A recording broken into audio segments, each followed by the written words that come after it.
Hey everyone, I'm back. I'm doing it. Let's see. Gotta see what's going on here. Oh,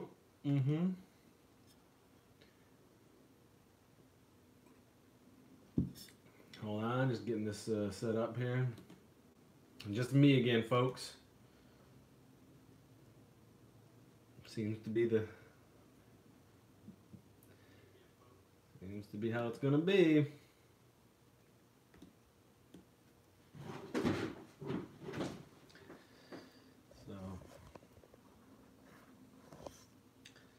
So yeah, so I decided to bust it out again.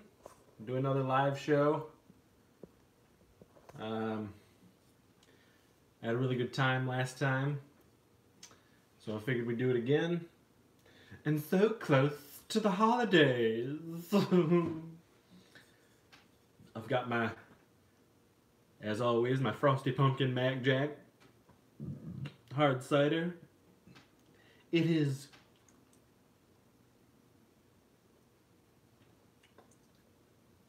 superb. So, oh hey, someone's already here. Sean. Hello, Sean. Hello. So, we're just going to continue with the Christmas talk, talking about 80s Christmases, talking about present Christmases, our Christmases growing up, the things that we wanted, the things that we still want. We're going to talk about some LVP Warlock stuff. You know, the sale is still going on.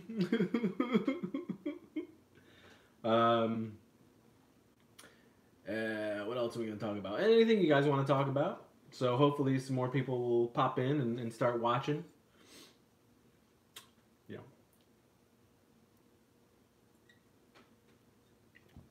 I'm going to show off a couple things as well.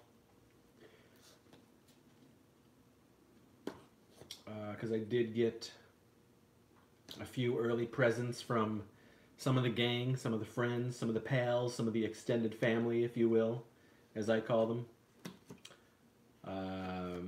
The tight-knit group always exchange gifts. Hey, whatever, sure, Gavin, come on in. The more the merrier. You know, the more people that can look at me and look at me all depressed, the better. Depression is better with a group, folks. Remember, this is my therapy as well. So I'm sure I'm going to be repeating this a lot throughout as more people pop in, but I don't know when the next episode of Crept from the 80s is going to be. I should really just stop saying we're going to do this many for this theme, because it never really materializes. The only person you can count on is you, yourself, me, myself, and I. So I'll be doing more videos of various things, but I didn't want to start getting into that until we got over the Christmas thing, because I love Christmas, and I still want to do some spotlight stuff. So I don't know. Maybe there's a second Christmas video coming. Who knows? I don't know. The third Christmas video will be hopefully just a couple days after Christmas, and that's going to be like sort of talking about Christmas morning for us waking up as 80s kids in the 80s. What our euphoria and excitement and anticipation was like, waking up and seeing all those presents and all that good stuff. And then showing off what we got presently for the 2018 Christmas. And if Santa was good to us, for being good all year round, huh?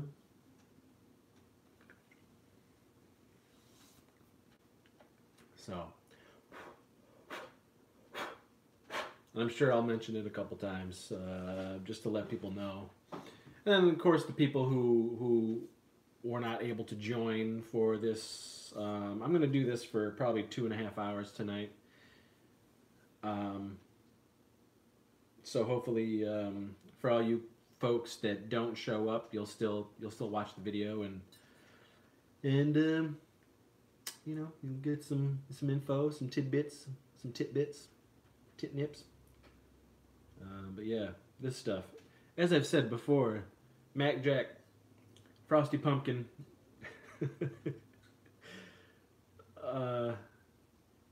hard cider. It's my favorite hard cider. I really love Framboise, Lindemann's Framboise. That stuff is really good. It's a Belgian ale, raspberry ale. It's delicious. That's probably my favorite drink, because I'm not a beer drinker. I'm not an alcohol guy, really.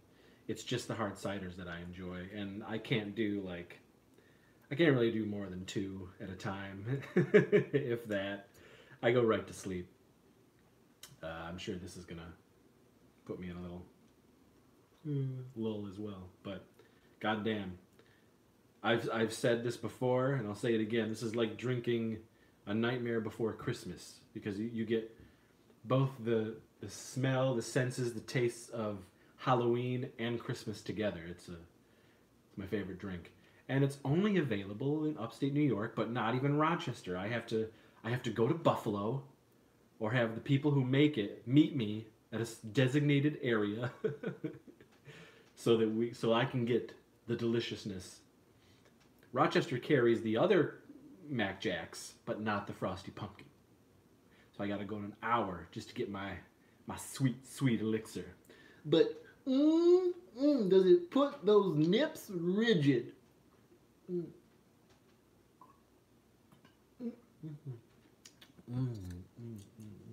Oh, real quick, I gotta get a couple of these too.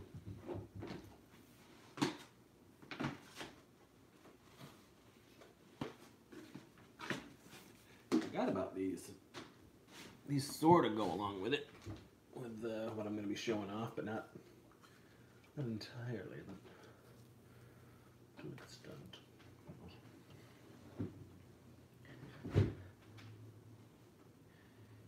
Hello, Jay Gross, Jay Gross, you're here, you're there, you're everywhere. It's fantastic. Hello, thank you for showing up. Thank you. Let's ask some questions. Let's talk. It looks like there's about 8 or 9 watching. It's great. It's fantastic. What's up? Yeah.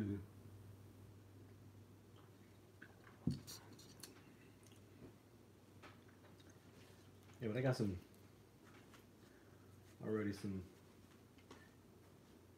few good choice nugs to show off.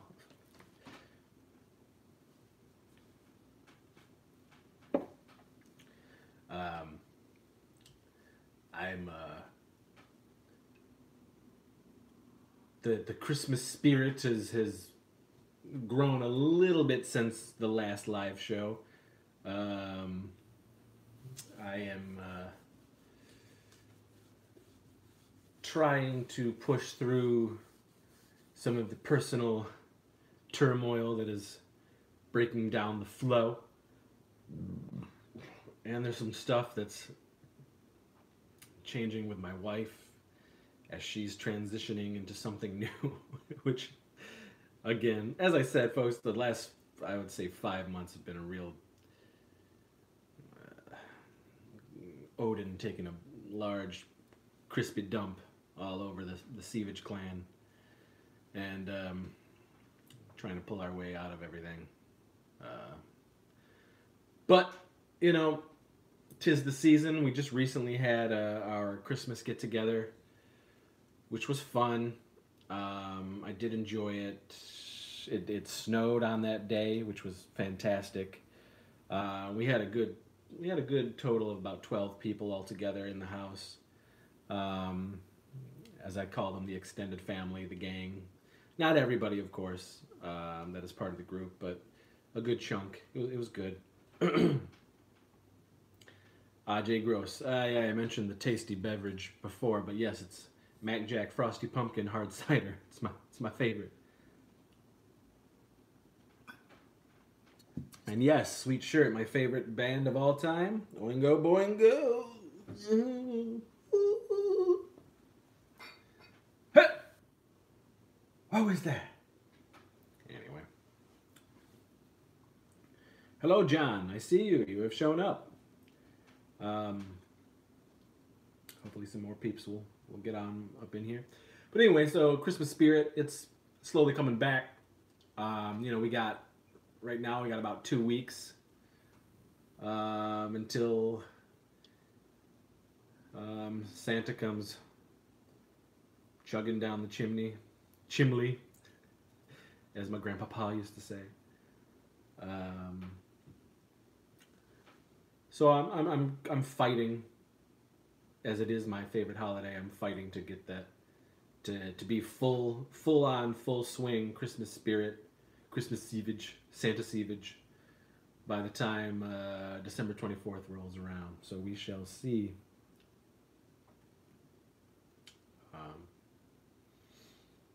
I got a little news to talk about as well. The more we go on and more people get in here, it might be you guys might find it cool.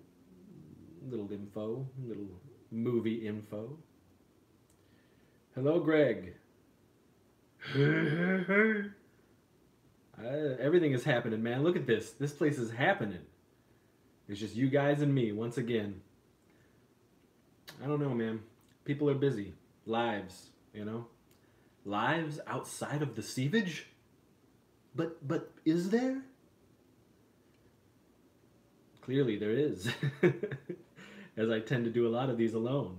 I don't know what's really going to happen. And I think I said it before, but I don't know really what's going to happen with a Crept from the 80s, because nothing is consistent, and I can't keep a schedule to save lives. People, there's not a lot of committing going on when it comes to doing this. So I think whatever ends up happening, it's going to be a lot of me doing videos. I mean, I want to do shows and whatnot, but it just, I don't know, man. Yeah, well, people then get like a little like funky because we haven't put anything out, or I mean the joy of doing this was that it's on my own time and whatnot, and as much as I could do a bunch of solo videos, which is going to end up happening, I really love rapping with my peeps, my companions, and it's just, it seems like it's like pulling nips to get people to commit to this. But I mean, I have a few ideas that would move things, and Crept might not be Crept, but turn into something else where it's not just 80s focused, but 80s and everything else that I love, which is what Gourmet Scum really is. But I don't know what Casey and I are going to do with Gourmet Scum, so I don't know. That's all up in the air. Much like the Sievage's future, folks, I don't know. I don't know what's happening. But if you guys have some questions, tell your friends. Come on, let's get it going. You guys were killing it last week. Loved it. Had some good convos with you guys. And I gotta apologize again, like this, because I'm going off of this laptop. For some reason, it is lagging. I'm watching myself lag right now, and when your questions come up, it's there's some lag time there. But I try to answer them as soon as I see them.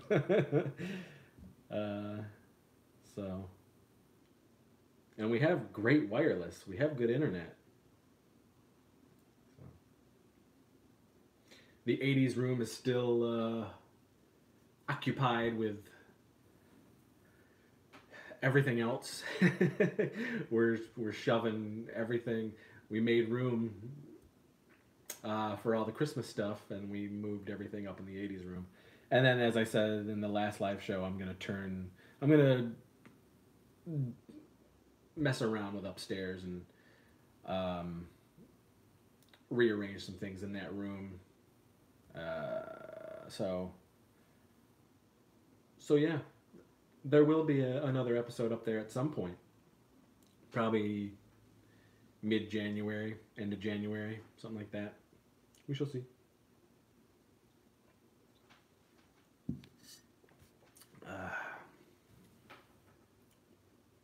But folks, have I talked about the sales going on yet? Just like the last one, I'm going to be talking about the sales, folks. The big LBP Warlock sale, the bundle sale, the Christmas sale, ends December 19th for the good deals that I'm doing. You can get a hold of me at warlockhomevideo@gmail.com for a list of the movies that I am letting you all partake in as part of the bundle deals. 6 movies for $50, 12 movies for $100, 24 movies for $200, and 46 movies for $300. Plus some extra goodies. Even some goodies in this pile that I'm going to throw in to some of the bundle deals as well. Okay, Greg, if someone was going to make a movie based on your life, who would you want to play you? I don't know. Oh, that's a good question. One, I mean, that would never happen. But if it did, who would I want to play me? Oh. Man, I don't know. I don't know. Corey Feldman. Forey Keldman. I don't know. That's a good one.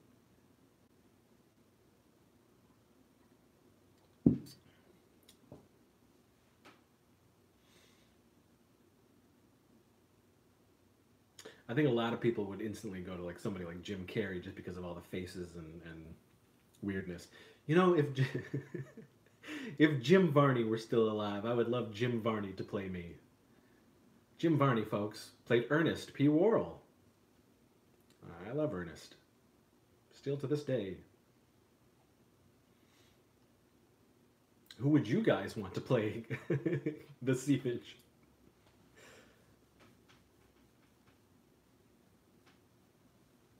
Jay Gross. Speaking of Corey, have I seen his wacky music stuff? Of course. I mean, been living with it for decades. And the guy is something else. Feldman is something. Felddog is something else, man. Something in your eyes. I mean, I was, I love 80s, early 90s Feldman. That's never going to go away. But,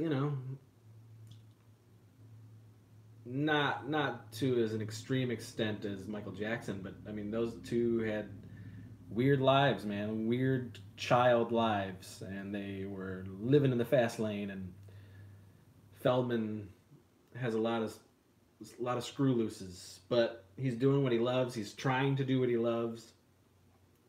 Can't really fault him. It doesn't matter if it's good or not. He's doing it. But yeah, I've followed Corey's stuff since I was a teen, pre-teen and teen. Like, Dream a Little Dream, he came out with videos and dancing and award shows and singing and, and then like all you upstate New York or New York region, Long Island, all that stuff, you guys know WPIX. The old Howard Stern show, and Feldman used to always pop up on that, looking like Michael Jackson, singing his Michael Jackson's Corey Feldman songs. Yeah. Jay Gross, long live Ernest, woo woo. That's That's right. He is legendary. Party punch. That's right. I happen to have a a full Ernest costume in the closet over there that I whip out every now and again. No joke. That's right, Greg. I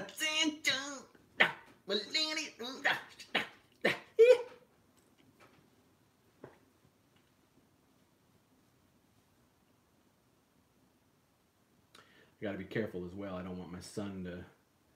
My son might be watching, as he tends to do at some point. And I don't want to give away any surprises for Krima.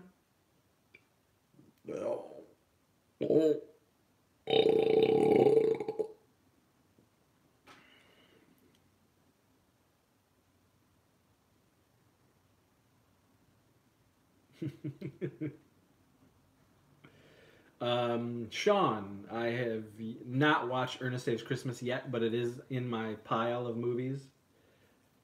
So, watch it every year. Have to.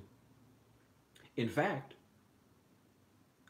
it's my favorite Ernest film. Many people poo-poo on that, but that's okay. That's your opinion. It's my favorite Ernest film. It's not the first Ernest anything I saw, of course. Growing up, I grew up with I lived with my great grandparents.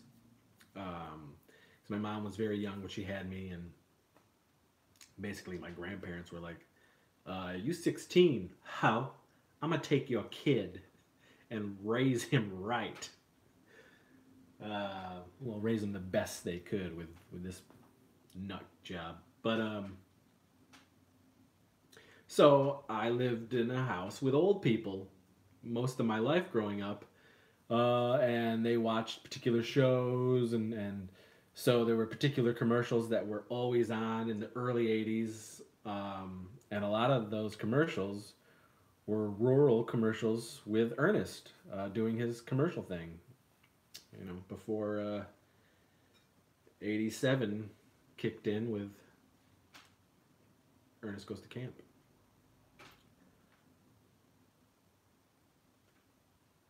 Yeah, yeah, man. Ernest Saves Christmas is fantastic. My kid loves Ernest. My kid was doomed from the get go. Like as soon as I knew I was gonna have a kid, I was like, okay, my kid is gonna get an '80s lesson of all things I love and still love, and everything that I experienced growing up in the '80s. That's what my kid was gonna get. He was gonna get just straight mollywopped across the dome with everything that I love, and for the most part, River ends up liking a lot of the stuff. There's some things that he still hasn't really liked.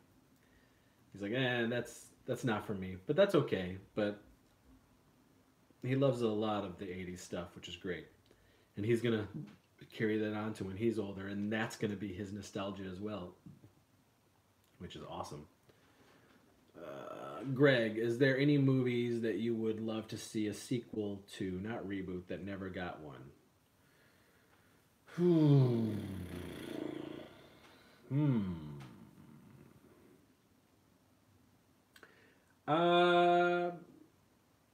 Yeah. You know, Fright Night being my favorite horror movie of all time. I do really love Fright Night 2, but I wish they had ended up making a Fright Night 3. I really do. I wanted them to make a Fright Night 3. I wish it would still happen in my wildest, wettest dreams. Same thing, favorite comedy of all time is Airplane. The combination of Zucker, Abrams, Zuckers, whew, can't be beat. Back then, the spoof kings. I wish there ended up being an Airplane 3, but there wasn't. I wanted there to be a Teen Wolf 3, where it went back to Michael J. Fox, you know, but that was never going to happen. I want there to be a proper Ghostbusters 3. I like Ghostbusters 2, and when it came out, I saw it a lot, and I really loved Ghostbusters 2, but, you know, now in my early 40s, as time has passed, and I've seen it more times, it's fine. And I just wish they would do a proper Ghostbusters 3 where they would pass the torch, which is what they were supposed to do for years, and then they decided to totally just make it again. And I didn't hate the 2016 Ghostbusters. It's just like, it's just not for me. It's not what I need out of my Ghostbusters, because I like a lot of those performers, minus a couple, but I just, you know, I'd rather have the old guard passing on the torch. Anyway, movies like that, a lot of it's going to be 80s stuff, of course, that I want to see sequels to. But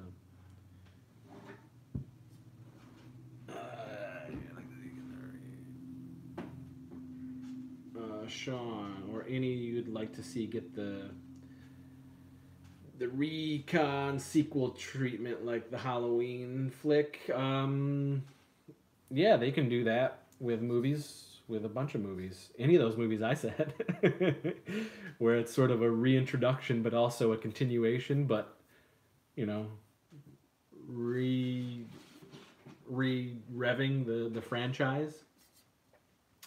Yeah. Last Starfighter 2, love Last Starfighter. They could totally, I mean, I think at this point they could probably just do a redo of Last Starfighter. Not all reboots and redos are bad, folk. I mean, a lot of them are bad, but not all of them.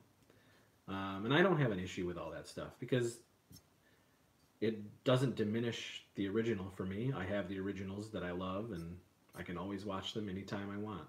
If I don't like a reboot or a redo or whatever, reimagining, oh well, it's no skin off my sack.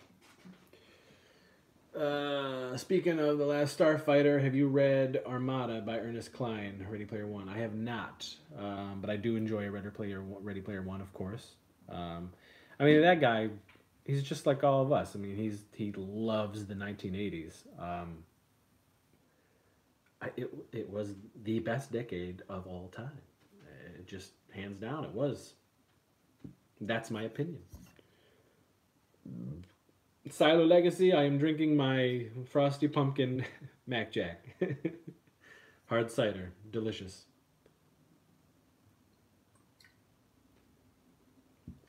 Sean, the Crow series? Yeah, I like the Crow. I'd have no issue seeing another one.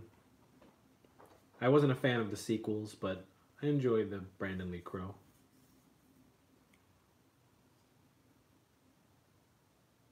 Ah, Jay, yes, Armada. Well, I mean, I would imagine it would. That guy, Ernest Cline. I mean, of course, it's gonna reference that. Silo Legacy. Speaking of Ready Player One, what would your avatar be, or your chosen vehicle for the grand race?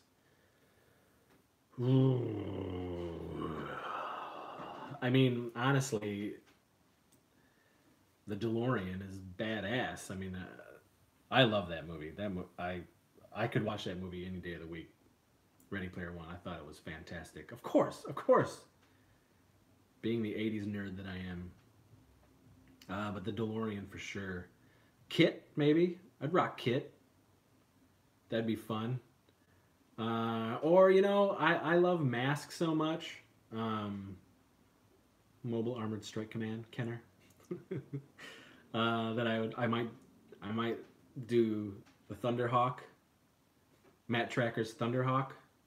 That'd be dope. That'd be Matt Tracker too, or at least have the outfit. Spectrum with the mask and everything, or Brad Turner with his helicopter motorcycle.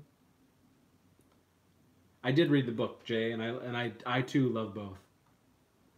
Mask is dope. I have a mask collection upstairs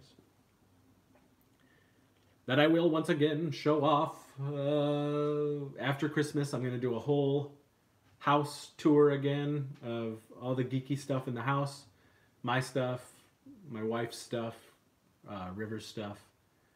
I'll do the whole tour again and, you know, show off everything. It's time. I'll be rearranging things and setting more things up.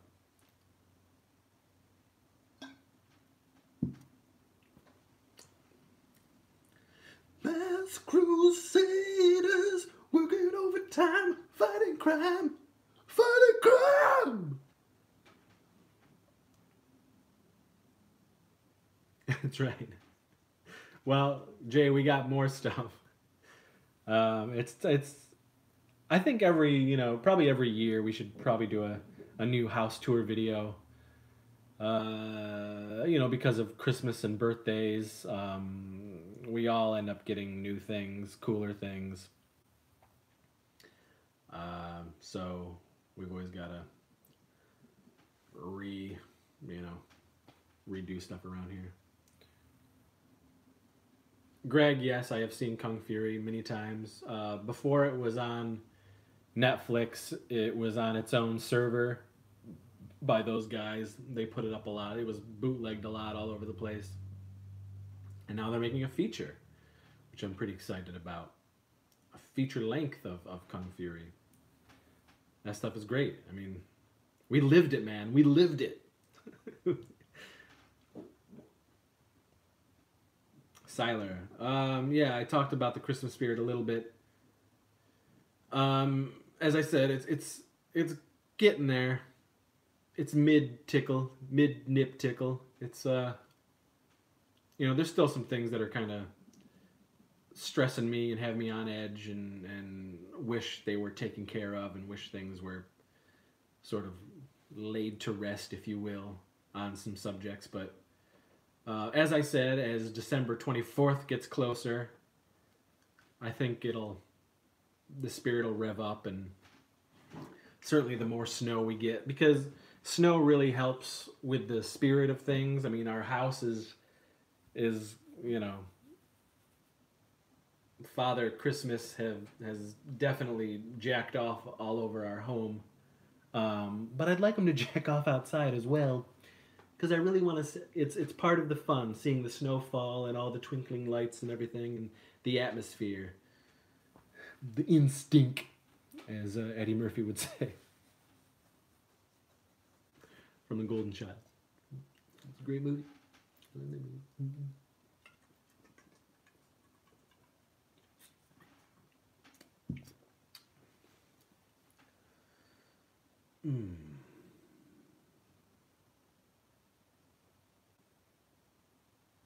Yes.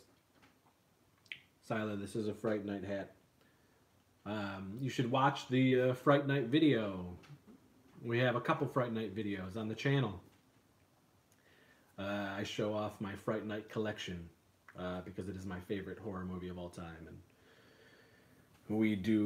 Casey and I both love the film, and we've done several videos of our in-depth love of Fright Night.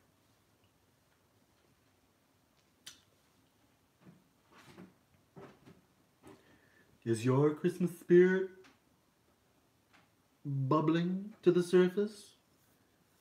Is your Christmas pouch filled to the brim with spirits?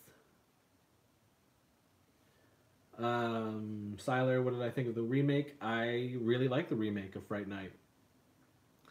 I thought it was good. I thought it paid nice homage to the original films and also did their own thing. So it was exactly what a remake should be in my mind. I've told the story before, but when it was coming out, because people in my life and even fans that know that I love Fright Night so much would constantly send me messages, and we'd call on the phone what do you think about this, Sievage? What do you think? They're making a remake of Fright Night. What's your thoughts? Like I was gonna be angry or something. And again, I don't get angry about remakes and reboots. Who cares? You can see them or you don't have to see them. It's that simple. They're not going to do anything to the originals that are already there that you love. So, doesn't matter to me. it just ends up being great. If a reboot ends up being great, it's like, oh, okay, another sweet movie that I can watch along with my amazing original. So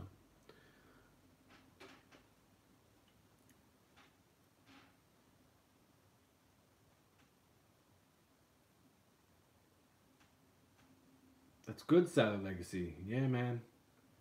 Get that a Christmas spirit a bubbling. It's nice to know there's others out there who enjoy filleting the Christmas holiday. Yeah.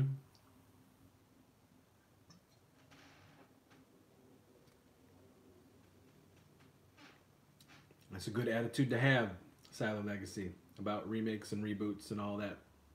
Who's a fudge? Um,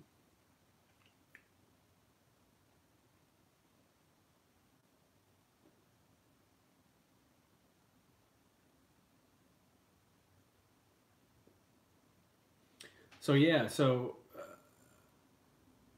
again, you're just gonna have to deal with it because it is, part of how I make my living, if that's what you call it.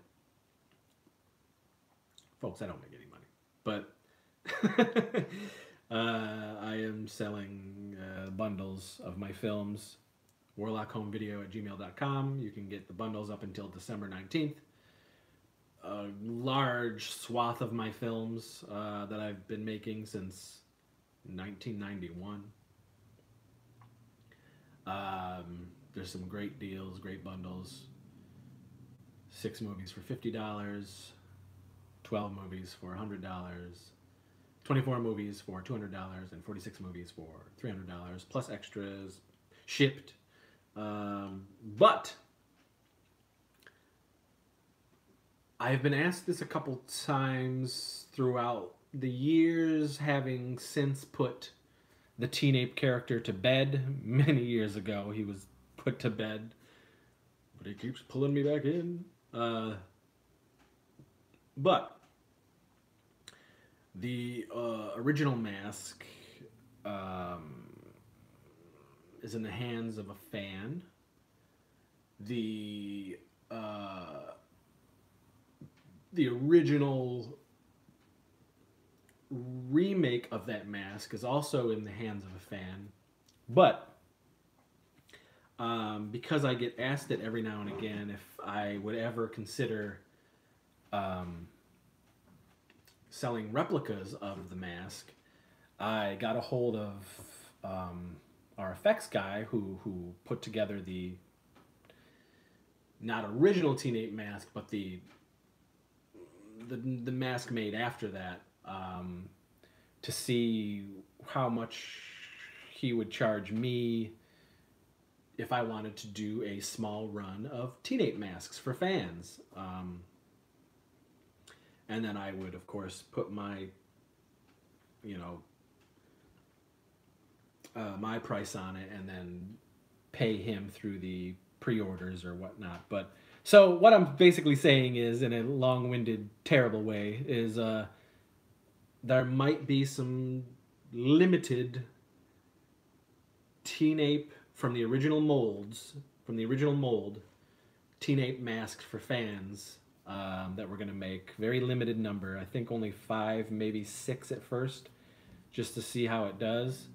And then Casey Bowker, who plays Teen Ape, my cousin, and myself will sign the back of the mask, and it's perfect for shadow boxing and hanging up. But so those may be available soon.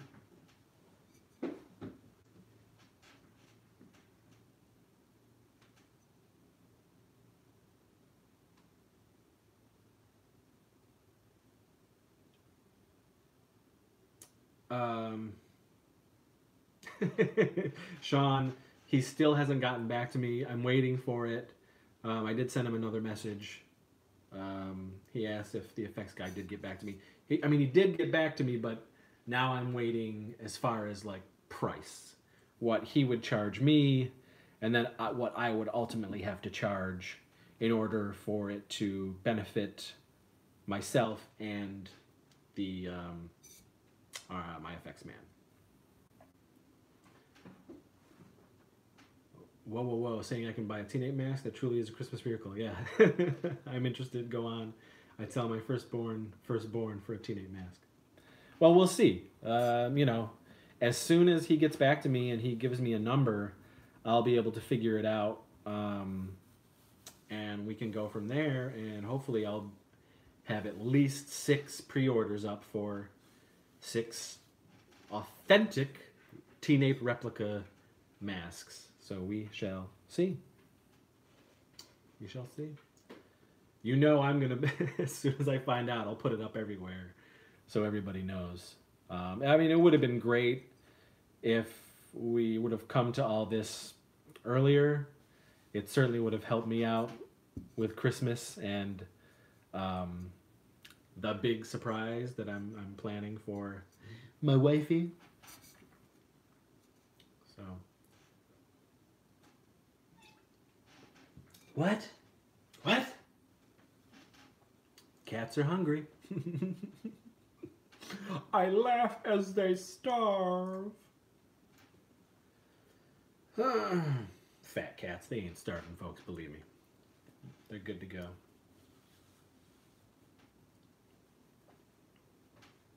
Celestial has joined us once again. Hello, Celestial. Much is up. Brian, hi, Mr. Seaver. Teen Ape mask for purchase? Way cool.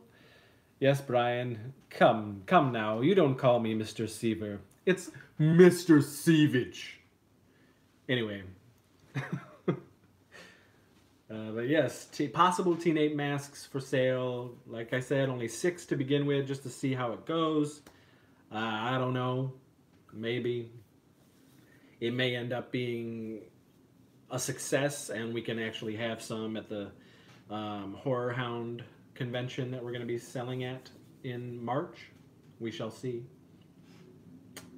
But as I said, I should have come up with this idea sooner, because it certainly would have helped this Christmas.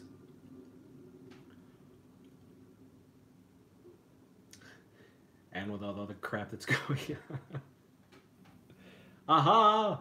90210, you're back. What's up, bro? What is up with you? Greg, speaking of hungry, what was craft services like on your film shoot? Silly mortal. Pizza. That's what it's like. You kidding me? Pizza. And we're lucky if I do pizza, you know? We folks, I don't know if you know this, but we shoot my movies in 2 to 3 days tops, and it's fast. So there's not a lot of us sitting around taking time to eat lunches or dinners, if you will. Depending on the shoot, depending on our budget, depending on how everything is going, when a shoot is wrapped, we will all go out to some place to eat. But for the most part, it's pizza and soda or flavored seltzer water or things of that nature.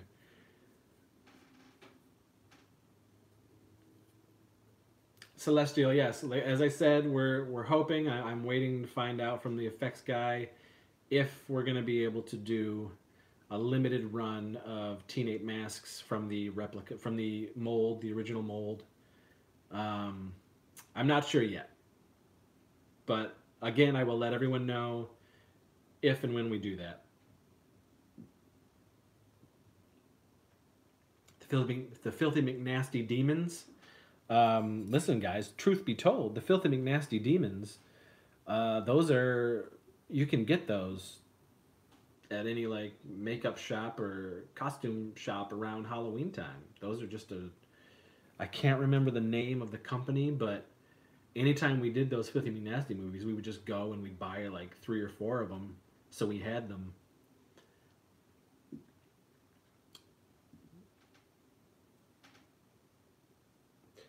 The Garbage Plate, Siler Legacy. Garbage Plate is, yes, Siler, the gargoyle latex masks. That's right. Those are the demons in the Filthy McNasty movies. We just tweaked them to, you know, what I wanted them to be in the movie. Garbage plates. You know, every time the gang is here, we do eat garbage plates, but that doesn't necessarily mean all at the same time everyone's going to have a garbage plate. Usually what it is people come in Thursday. We shoot Friday, Saturday, maybe Sunday, depending on where we are. There might be pickups, or it might be done.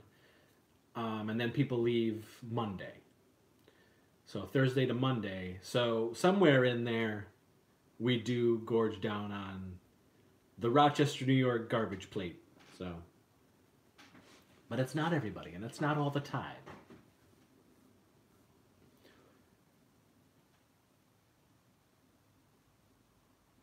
Celestial. Yeah. Well, yeah, I mean, but I'm just telling you, future reference.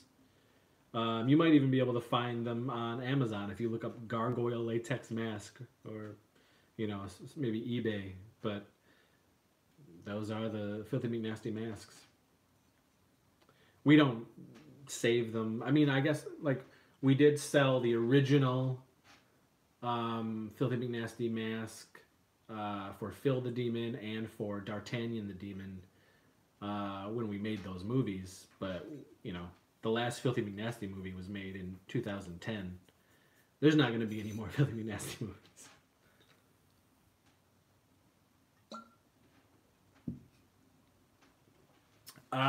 Siler, what is in a garbage plate? Well, a garbage plate is a Rochester, New York dish.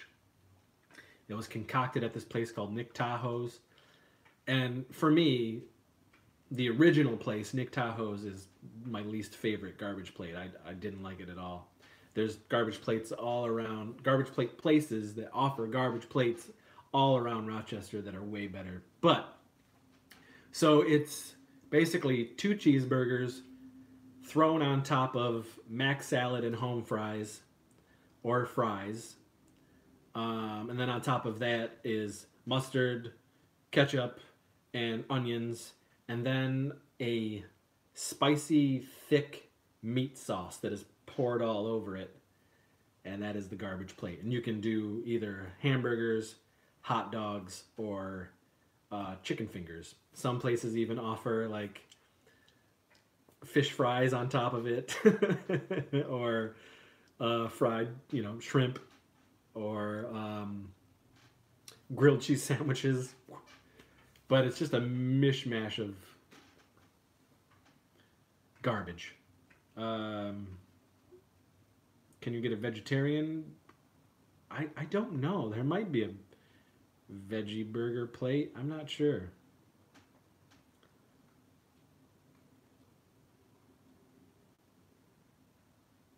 Siler, also, I was always wondering, those BBW porn mags that sometimes show up in your films, do you keep those or give them away to donors? They actually, the magazine is called Voluptuous Magazine by the Score Group, Scoreland. I am a huge fan of large natural boobs. I love curvy women, of course, obviously. I prefer a chick with meat on her bones and heftiness up top. But those magazines were given to somebody in the group. So I no longer have them. And we did keep a couple around just to sort of throw in the scenes here and there, but I actually have none of them left at all. So, Sean, sounds delicious, the garbage plate, yes. And BBWs. Celestial, well, shit on a shingle, my grandpa, we used to eat shit on a shingle, but it was toast with, it was like beef on wick. It was like toast and like a white gravy, and then beef bits, beef pieces, and that was like shit on a shingle. That's what my grandpa called it.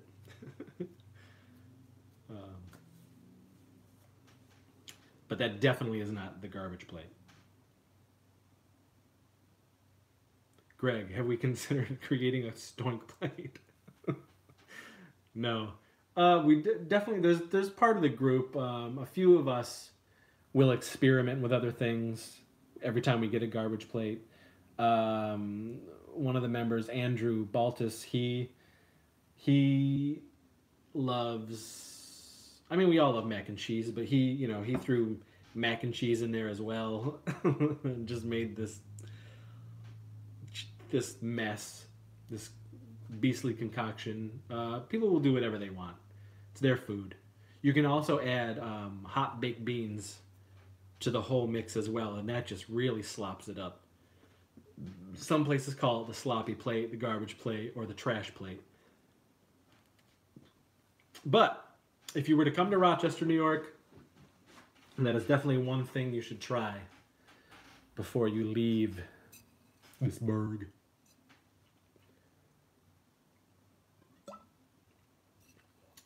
The frosted pumpkin is almost out.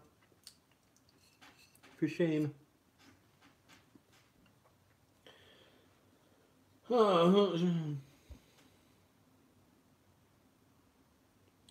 Siler, again, I mentioned it earlier.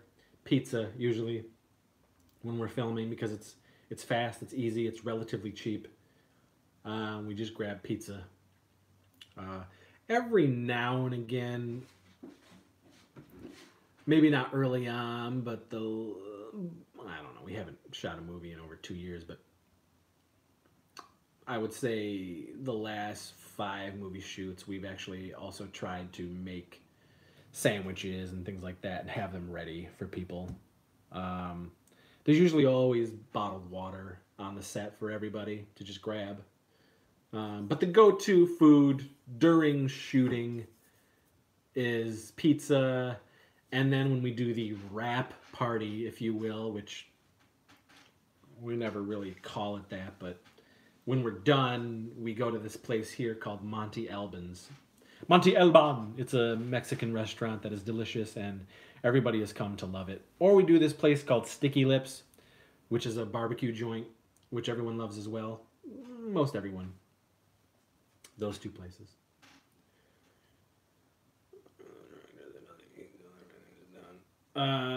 Siler, or are you one of those directors that doesn't eat until everything is done? For the most part, yeah. Like, I don't grab a lot of anything while we're doing it, because, as I said, we will shoot a feature in 2 to 3 days, if that, and it's so fast, and the machine is going so fast, and there's so many things going on that I'm trying to concentrate on, that sometimes the day will go by and we don't eat until we're done shooting. So just depends. And yes, Sticky Lips is mostly delicious. We have 2 here in Rochester. One of them is better than the other. Jay, totally random. I was watching the LBP Q&A. Did you ever confront the guy who took your Blood Trim 2 master? No, he was already out of our lives, that whole situation. I didn't figure out it was him until something that happened a little later. But again, he was already out of our lives, and there's no way he was going to give it back anyway, even if I did say, hey, give it back, because this guy is just the devil. He's not really. He wasn't that bad, but he was a kind of a whiny little brat after everything that happened, and there was no way he was going to give that master back. But I'll say this, Blood Trim 2, we did that in 2008 or 2009. It was 2009, Blood Trim 2, and it was some of the vilest but funniest stuff we ever shot. There's some gross stuff in there that I wish people could have seen.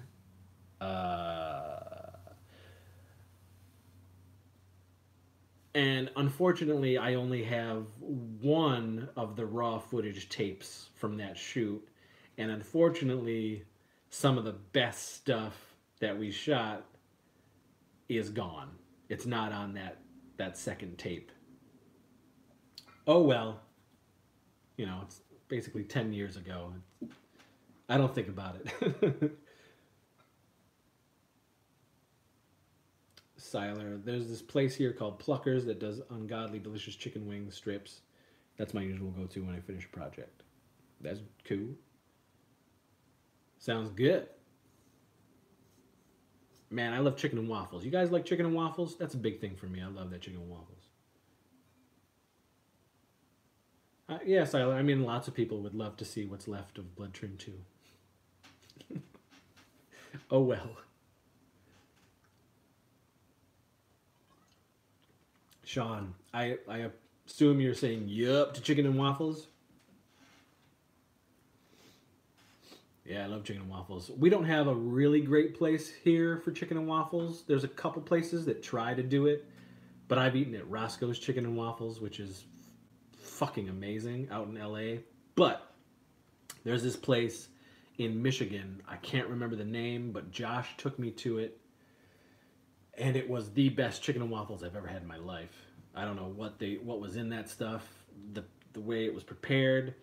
Chicken and waffles were like a big deal at this place, and they make it a certain part of the day, and if you're not there at a certain part of the day, then you're shit out of luck, and they won't make it again until the next week.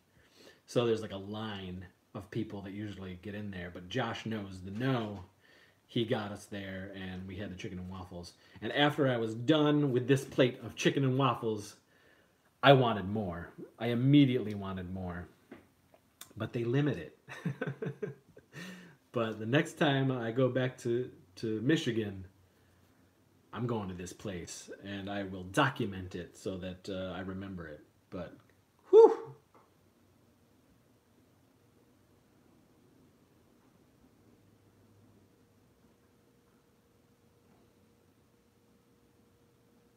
Yeah, we've been looking into doing homemade chicken and waffles, getting a good recipe for the chicken, because I really like the flat breaded chicken and waffles. I want my chicken flat with a certain bready crust on it that this place in Michigan did. I gotta find that. Turkey and pancakes? I don't think so.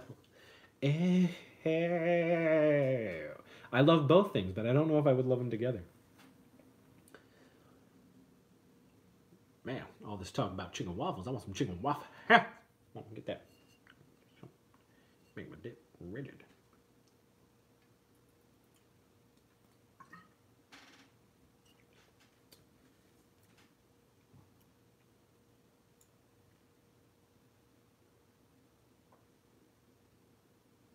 What's going on here? What the? Sorry, guys. I don't know what just happened. I lost YouTube.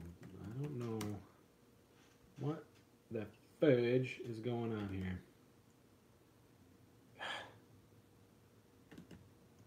So if you're saying something, I can't. I don't know what it is. This goddamn thing is ridiculous. There we go. Rabbit.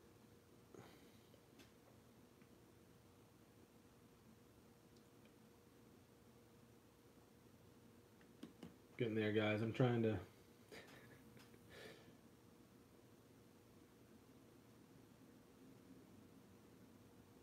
using my wife's old laptop for seeing the questions and everything, and it's definitely not the best. Alright, we're back. I can see you guys.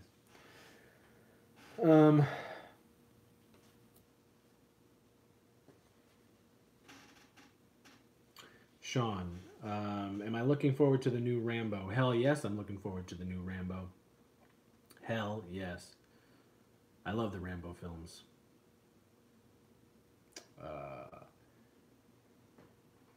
Rambo 1, 2, and 3 just recently came out on 4K, and I'm hoping somebody got me those for Christmas. I guess I'll find out in less than 2 weeks. But yeah, love all the Rambo movies.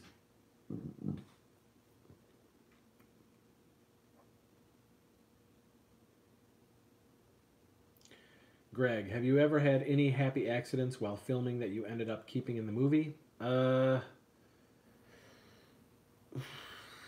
Man, I've made 60 films. I don't know. I'm sure there has been. There was, yeah, there was, I guess recently there was something shooting Evil Night, with the video camera, with the camcorder. The Jimmy character uses his telekinetic powers to lift up the camcorder that's being used in the film so that it springs to his hand, and then he uses it to kill one of the characters.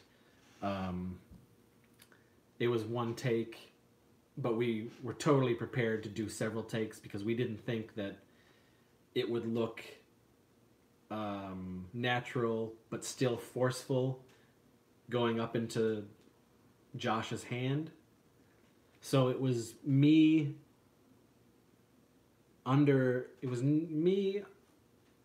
crouching down, and the camera was on the tripod and everything, and I said action, and then I forcefully just kind of lobbed it and looked away hoping that he would do it, and it looked like he called it right to his hand. It was perfect, and we almost ruined the take. And in the edit, I had to edit sooner because I think you could hear all of us going, yeah, yeah, we did it. That was a recent one, but I'm sure there's been a lot of crazy things. There's been a lot of, terrible things. Well, not terrible, but things that would have, caused the take to be ruined if I hadn't edited the scene sooner. Because there's things that happen, right after the cut. And so some things might be edited sooner than I thought they should be because it's getting rid of something that happens in the scene that didn't need to be there. Like, for instance, there's a scene in Bonejack Hill where we have Travis on top of the unicorn, and Travis has never been on a horse, and this horse was trained.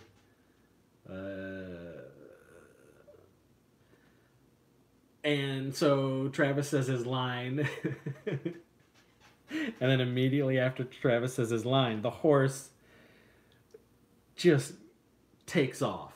The horse just pew!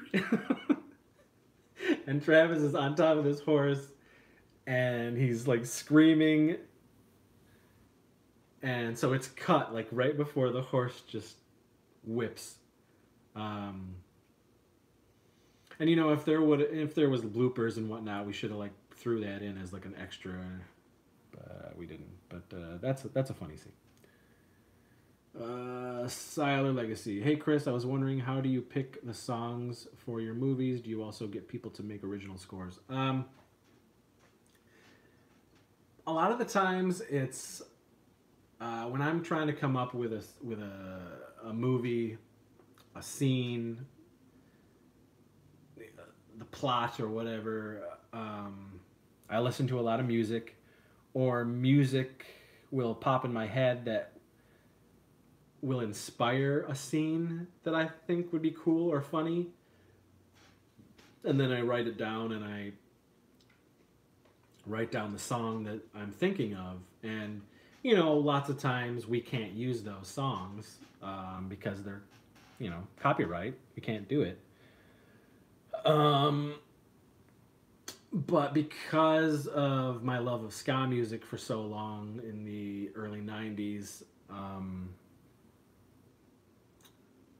I also had a ska band for 3 years, so we played with a lot of bands throughout the years, and became friends with a lot of bands, and a lot of the ska stuff, the people just want exposure, or they don't really care. They just want people to hear the music. So I got a lot of permission from a lot of companies and a lot of bands to put all this music in my stuff. The copyright stuff that's out there, that's on the stuff that's not like fully sold all over the place. That stuff is just, I mean, it's such a low number. Nobody's gonna give a shit. Nobody cares, and we never use that much of any song.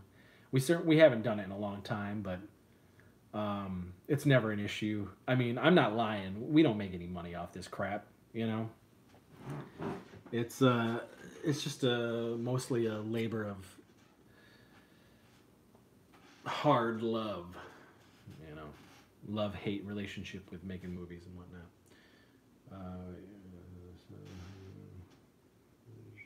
Nomadage. Siler, wasn't there a similar story during Return of Bloodfart Lake with the live chicken that we had that we were trying to get to materialize into Shawnee Ramon's hands? It just like ran off a lot. We had to run after the chicken a lot. We were filming where they had a lot of chicken. They owned the chickens. But Sean had never picked up a chicken. A lot of us had never picked up a chicken, so it was just a weird scenario. But nothing as silly or crazy as the other stuff, the unicorn and any of that stuff. Siler, yes, I was in a ska band for 3 years, from 95 to 98. I wrote all the songs and I played bass. It was a ska band called the Swanky Modes, based off of one of my favorite films of all time, Tapeheads. Greg, some of my favorite part of your movies are when you do little musical break scene, Sex Squatch in particular. Oh, yeah. Yeah. The Sex Squatch scene was, yes, a way to get that in there, but it was also a callback to a previous set of dialogue that the Lance and Lucas character were saying to each other. So it was a funny little callback, and that was always in my head when I was writing the script, is that this would happen, and then when Lance loses Lucas, or the group loses Lucas, it was the perfect moment for a funny little music video, if you will. Sean, yes. Tight pants, body rolls, yes. Leslie, she was gracious enough to let us use that song. Awesome performer, so hilarious. Leslie Hall, she let us use the Tight Pants song. Siler, I'm in a ska band too, also playing bass and sometimes saxophone. That's rad, man. Keep the ska alive. Ska's never dead. Ska hasn't died. If you're a ska fan, it's always with you. It's always around. There's always ska bands. There's always been ska bands. Since the late 50s, there's always been ska bands. The people who say it's dead were just trendy. They were people who glommed onto trends and didn't actually listen to the music. They got into the trend. So, David, hello! I'm still waiting for an all-musical Stevich film, like Repo. It's never going to happen, probably. As I've said previously, I do like musicals, but very, very specific musicals. But that would be too much for me. I wouldn't want to do that. It would come off terrible. I don't think it's very good when low-budget folk try to do it. Like Troma.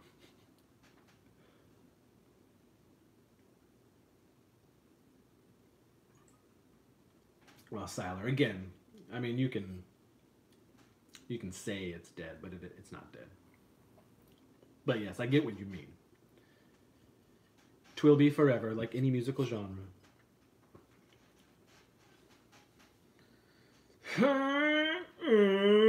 So, so you folks who may be joining us, there is the LBP sale going on. It only lasts till December 19th. warlockhomevideo@gmail.com. I'll send you a list of all the movies. You can get them 6 movies for 50, 100 movies for, I mean, whew, 100 movies, I wish. 12 movies for 100, 24 movies for 200, 46 movies for 300, shipped with extras. I throw in little goodies here and there. But also for the folks that are just joining, I am hopefully going to do a run of Teen Ape replica masks from the original mold. 6 to start with. Just waiting on the effects guy to give me a price that he wants from me, and then I'll be able to price it for the fans. So, but I'll let everyone know. Guys, I'm sorry. I have to keep pimping. It's just how it's gonna be. That's all I've got. That's all I've got right now. So.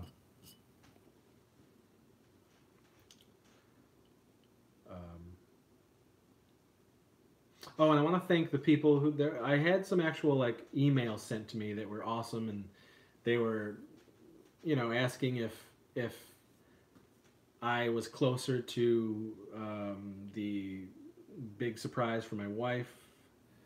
But it was just cool to get, random fans just saying, "Hey, I was just thinking about it and just wanted to see how that was going." But so thank you. It's nice to have fans and supporters and people who, are interested in joy. Siler, you bet your taint. I certainly do have video of my ska band. I have lots of video of my ska band. I also have a tape that has all of our recorded songs. Because we went into the studio 3 times, and the 3rd time we made a CD, and all the songs that we recorded within those 3 years ended up on this CD. But then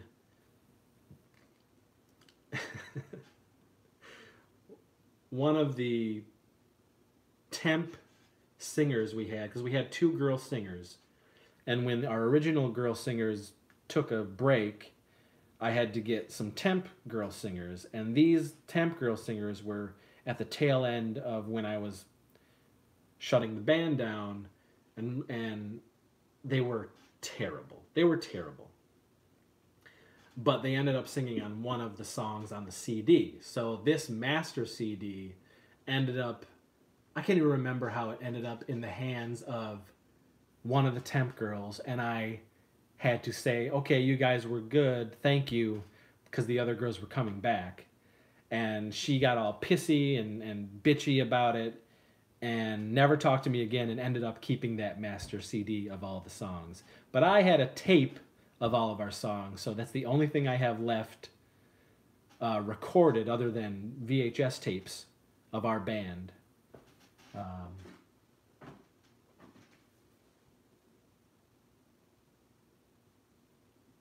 Army Pants Fancy.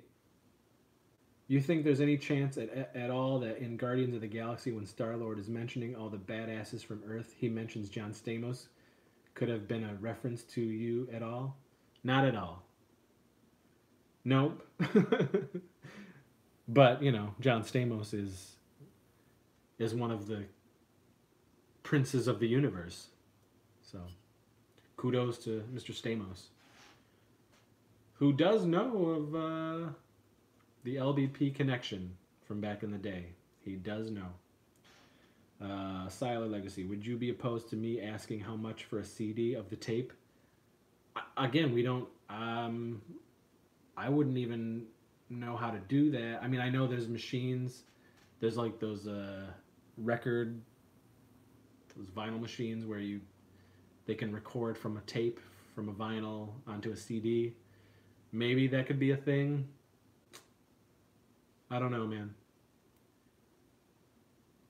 I will say that one of the movies that I offer is the Vintage Sievage Volume 1, and that has some stuff from 1992 to 1997 on it.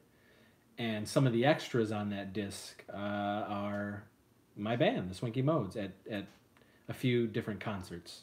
So there is footage out there on DVD of my stuff that you can only get through me.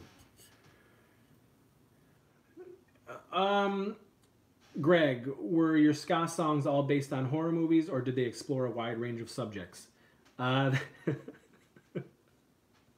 Much like the films that I make and was making back in the day, the songs that I wrote were also very silly, absurdist, gross. And part of that fun was we had 2 female singers. So it was always hilarious to see them singing this stuff that I wrote. We were kind of billed as a filthy ska band because the lyrics were so silly and gross, and you know. So. Play some bass licks, Celestial. I don't have a bass at all. I haven't had a bass probably since, geez, I mean, it's been a long time, probably over 15 years since I've had a bass. My friends and I, you've probably actually heard them in the films, but there's a couple songs that you may have heard in the movies that were done by myself and my friend Jesse Green and Alec Lambert and Travis Indovina, because at various times I wrote some silly ass songs that we just did on computer. But we plugged in like whoever had a guitar or a bass at the time, so I did the guitar and bass stuff, and then they did the electronic drums, or we plugged a keyboard in it as well and things like that. But so I haven't had my bass in a very long time. It lasted a long time up until it had one string, and then I played the bass on one string for the longest time. And my hands would always get bloody. So I'd wear like Band-Aids, and you'd still see like dry blood on this one string. But it lasted a long time until it just finally went to the trash. David Hess, where's Volume 2? There is a Volume 2. For some reason, I don't know what the hell happened to my master of Volume 2, but I don't have a master of it. There are people out there, because I would sell Volume 1 and 2 at conventions, so there's people out there who have Vintage Stevenage Volume 2, but I don't have it in my collection.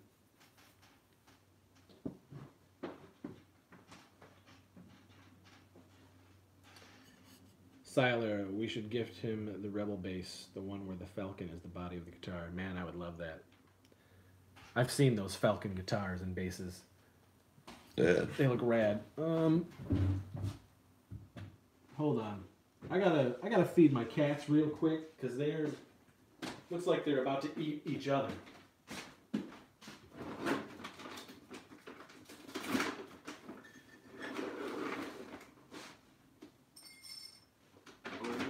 Christmas tree, oh Christmas tree, oh Christmas tree, oh Christmas tree, oh Christmas tree, oh Christmas tree, oh Christmas tree, oh Christmas tree, oh Christmas tree, oh Christmas tree. All right. Celestial, a friend of mine just came over and I told him who you are. He said your movies are whack. He don't get it. I got YouTube on the TV. Yeah, you know, it's both. It's either you love them or hate them. I can't fault anybody. It's people's opinion. Some people get them, some people don't. That's okay.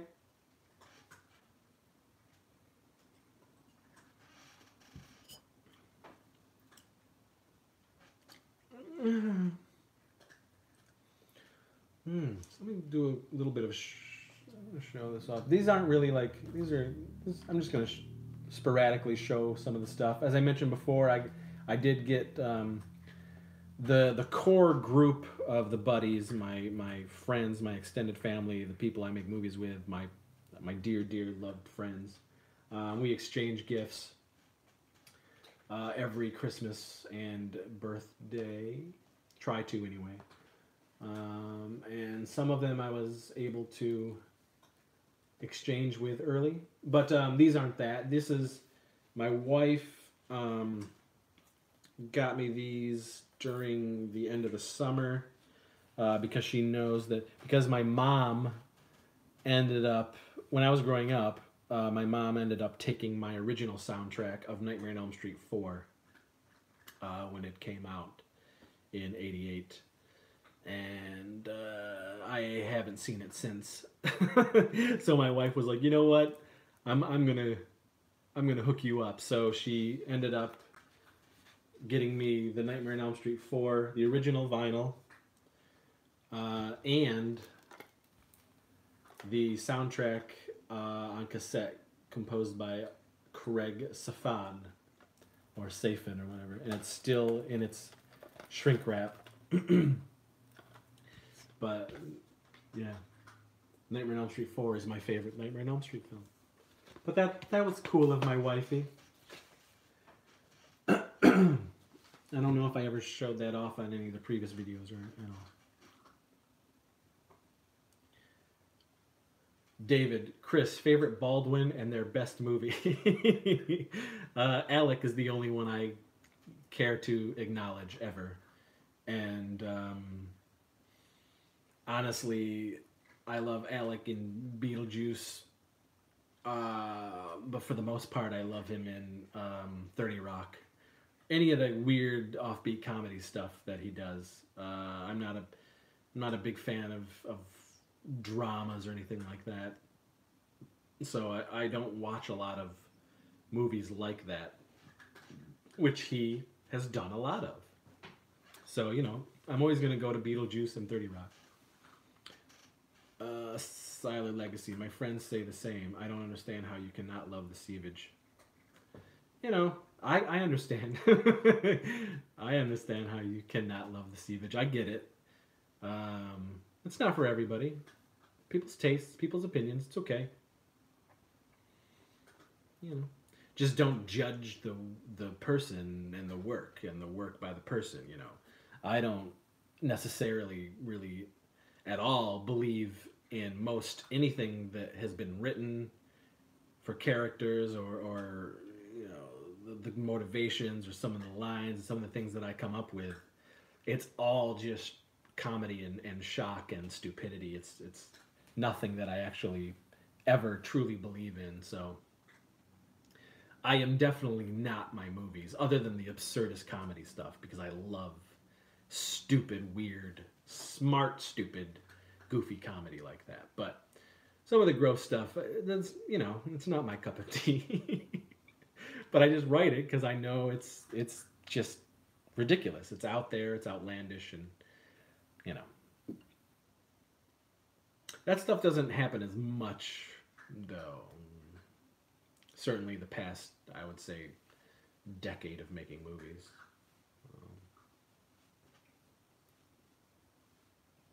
David, I certainly did hear about Peter Jackson restoring those films, and I am so excited. I've told this story before, but in 1989, I rented Bad Taste and Toxic Avenger back to back, and that was a huge epiphany for me. And I was just like, "Oh my God, this is for me. This is the type of stuff, you know." And I guess to some extent, I had seen it as far as what I wanted to do in the stuff I wanted to make. I had seen Monty Python and been a fan of Monty Python because of the influence that all of that stuff had on me growing up from my mom and my uncles. And they push the limit to a certain extent, but it was seeing Bad Taste and Meet the Feebles back to back in 1989 from Video Connection, our awesome video store. That was just like, holy shit. And that really made me a Peter Jackson fan and a Troma fan. And the only way I could follow their careers after that was through Fangoria or Gorezone. And that's how I did. That's how I knew about Meet the Feebles and Peter making Meet the Feebles and all that stuff. But it wasn't until I want to say 92 or 93 when I saw Meet the Feebles on a bootleg VHS from Blackest Heart Media, which was a catalog that I would order all these import VHS from. And that's how I saw Brain Dead as well before Dead Alive came out. But yes, so I'm so excited about Peter doing restorations of his early splatter work. I can't wait. And I knew something was up because if you watch when the Hobbit extended editions came out, which I grabbed up, I am a special features hound, so I love documentaries and all that stuff, and I watch them several times over and over again. But within those documentaries from the Hobbit extended editions, there are clips of Bad Taste, Brain Dead, and Meet the Feebles throughout those documentaries, and those clips are in 1080p HD, and they look phenomenal. And you could tell that, like, he's tinkering. He was tinkering, even back then, a few years ago, you know? So, I can't wait. Greg, have you ever thought about making a comedy western zombie flick set in the wintertime? No. I'm not, again, the whole zombie thing, it's kind of played out for me. And there's a movie idea that I have that involves a zombie, and but I have no intention of doing a full-on zombie thing again. As you heard before, yes, it would be fun to do a western, not in the winter. Ski Wolf was half a nightmare shooting in the wintertime. John Black, big fan of your work. Love your films. Thank you so much, John. Thanks for popping in and talking with us. Please, ask some questions. Chat. I will regale you with tales of genital woe. Siler, two of my favorite lines that I say is so unsanitary from Filthy McNasty and hey nerd, take a look at this from Malva Zombie Ass Kicker. You beats me. I wrote them. They're in there, but I don't watch that stuff. It's been many a moon since I've seen either of those movies. Siler, oh no, my friend and his brother absolutely despise Meet the Feebles. I don't know why though. I've never seen it. Well, you know, if they can't get behind puppet mutilation and puppet sex and all that stuff, I get it. But it's super fun. Gil Gerard. Are you trying to say Gil Gerard, Sexiest Man Alive? Gil Gerald? I don't know Gil Gerald, but I know Gil Gerard. He's close to the Sexiest Man Alive. I still think Stamos takes the cake on that one. Greg, have you seen The King of Kong? Any thoughts on Billy Mitchell? Guy's a first-class douche. King of Kong was great. And, I mean, you could tell in the doc that guy was a straight-up cheating fool.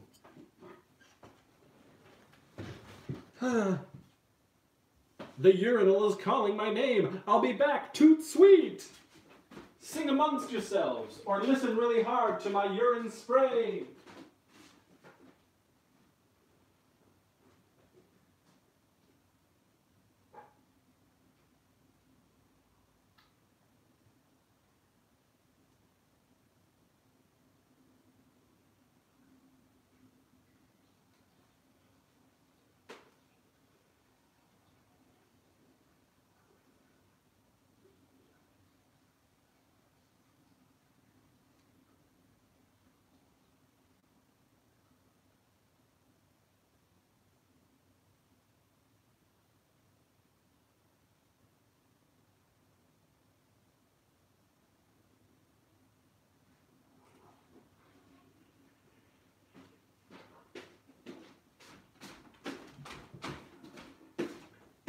And I'm back.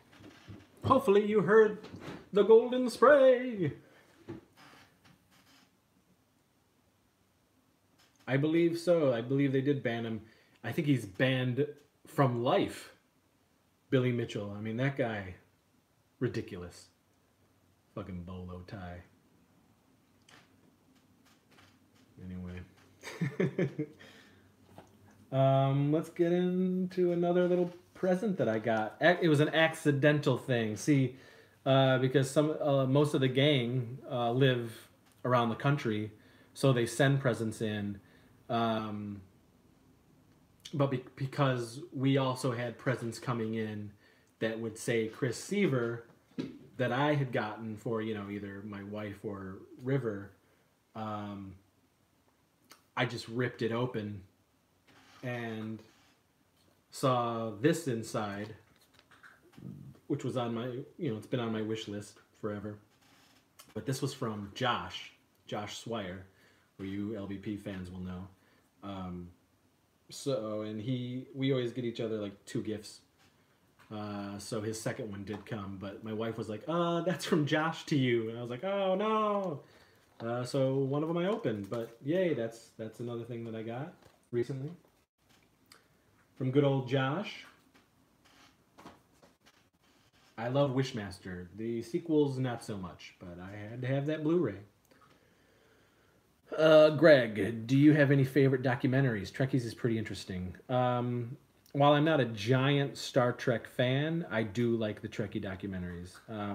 I just love, anything geeky, movie, science fiction-y, horror, any documentary like that. It's just fascinating stuff. It gets me pumped. It inspires me. It's just fun.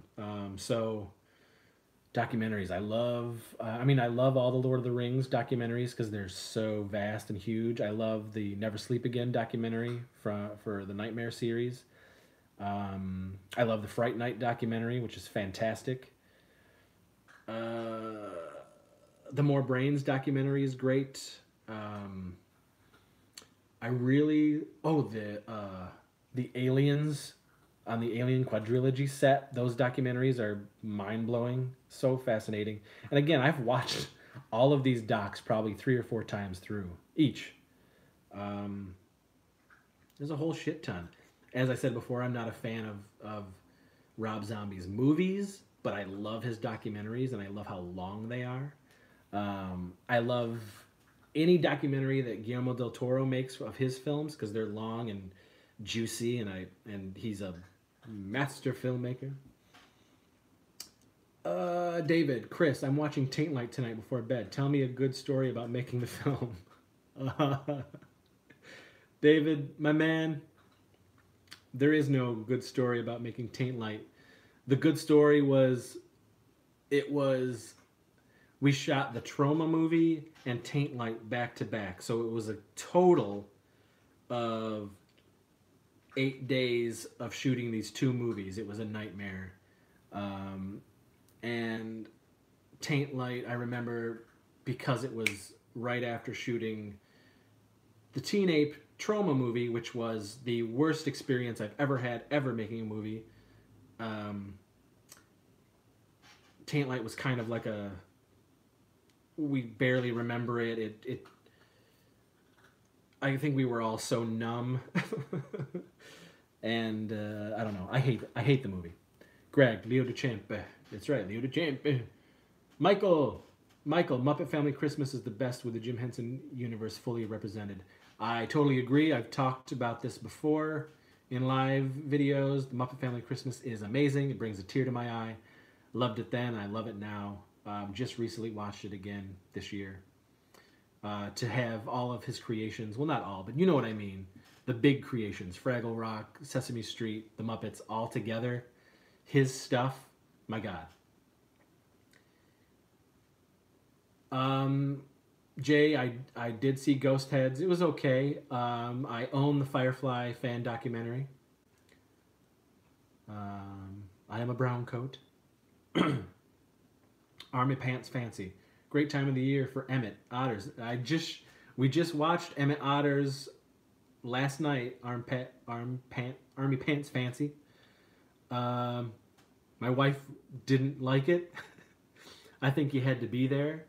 I'm 9 years older than my wife, so that's something she never really experienced. She was born in the tail end of the 80s, and I was born at the end of the 70s, 77. So she just, I think if she didn't grow up with it, It didn't take her, but she loves the Muppet Family Christmas. She loves Muppet Christmas Carol. She loves the Muppets, so go figure. She didn't get down with Emmett. David, yes, the 4-hour documentary for Halloween is great. I totally agree. I just hate the film, and I don't think he's a very good filmmaker. But that doc is fantastic. Siler, what did I think of Shape of Water? It was okay. I didn't go gaga for it like everybody else did. I wanted to because I was so hyped to see it, and I was like, oh man, this has to be amazing if everyone is flipping out for it. And I came away from it being like, okay, I liked it. I didn't hate it. It just, you know. Siler, Taint Light, why Frolf? Well, why baseball? The fucking Twilight. That garbage. So I was thinking of something even more insane than baseball. Frolf. Stupid shit. Oh, I hate that. Hate both of those things. Greg, the Dark Crystal, a little slow, but absolutely beautiful looking. I love the Dark Crystal. Love it. My grandma took me to see it when it opened. She hated it. I was all about it. To this day, a lot of the people around me are kind of iffy on the Dark Crystal, but I love it. I recently watched it again with my wife because I was like, you really need to sit and take this stuff in. Because she was always like creeped out by the Dark Crystal. And that's what I get a lot from people is like, oh, Dark Crystal, that's creepy, you know? But I get swept up in the story. I get swept up in the technical aspect of the film, and the making of that movie is just astounding. Jim Henson was a fucking genius. I love Jim Henson. He was the first celebrity that died that I cried to in 1990.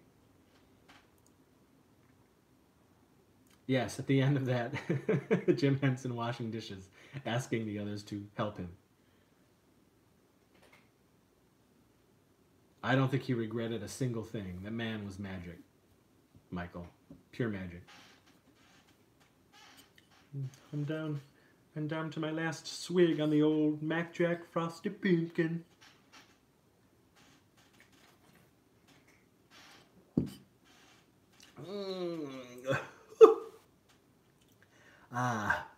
The bottom gristle. What we got? Okay, we got, so from my good pal Andrew, because he was here for what should have been the Christmas short shoot and the Christmas get-together. We exchanged our gifts early, and he bestowed upon me the Scream Factory release of Silent Night, Deadly Night, which I love. I love this movie. I love part 2 as well. But this one is great. And this was on my wish list, and he got it. In the nick of time, because it was on our list of things to watch during the party anyway. So, and I had the original Blu-ray, but this is way better. This release. Also on my wish list, as soon as it came out, was John Carpenter's In the Mouth of Madness. Love this movie as well. It's one of my favorite Carpenter films of all time. I remember going 4 times in the theater to watch this movie when it opened. Loved it. And then he got me, as he knows, Star Wars is my jam, and Return of the Jedi is my favorite Star Wars movie. He got me another fun little activity book from back then, from '83, that I can add to my burgeoning recollecting of my Return of the Jedi stuff, which I am slowly doing. And that was from Andrew. So, very good. Speaking, I mean, these folks, I'm not a big fan at all of slip covers. So, whoever gets the next $100 bundle from the LBP Warlock sale, you lucky folks are going to get the Wishmaster Silent Night, Deadly Night, and In the Mouth of Madness slip covers as well with your bundle. Because I'm not a fan. I actually have some more upstairs, I believe, but I'm just not a fan of them. But that's okay. David Hess, did you ever watch any of Jim Henson's non-Muppet films? He made one called The Cube in 1969. It was really great. No, I have not. And yes, do I read Sutter Kane? I certainly do read Sutter Kane. Any chance I can get, because I want to get all Lovecraftian. I want to dip into that multiverse, omniverse, tentacle sexual verse.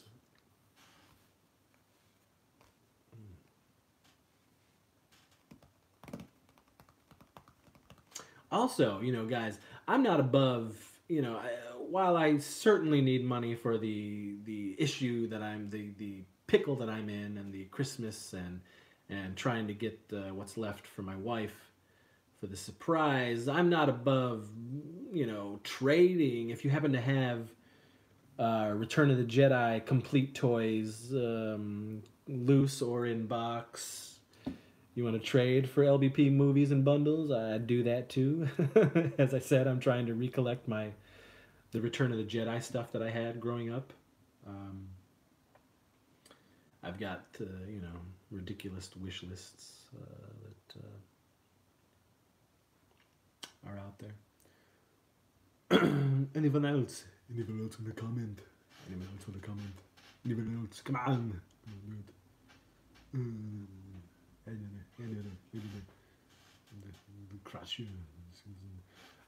So let's see what Mr. Tansky bestowed upon me for Christmas. Oh wait, hold. Can I trade a tauntaun for a teenape mask? No. I do have a tauntaun, but that's not a fair trade. A teenape mask would be far more valuable than a tauntaun.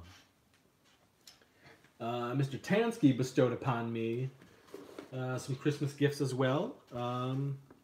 So we already exchanged our gifts together, although one of his gifts he still needs to get from me because it was late coming in the mail. But he got me this awesome vintage Muppet Babies puzzle, you know, to add to my 80s collection. And he knows I love the Henson au revoir and the Muppet Babies, of course. He also got me this rad Scooby Doo Encyclopedia, 200 characters and guest stars, and every villain, masked and unmasked. He knows I am a Hanna-Barbera mark. I love Hanna-Barbera, and I am a huge Scooby Doo fan. So he got me that, which is pretty awesome. And then we have a running gag, a running joke, with this song from the Running Man. No more lonely nights with a restless heart, roll the dice.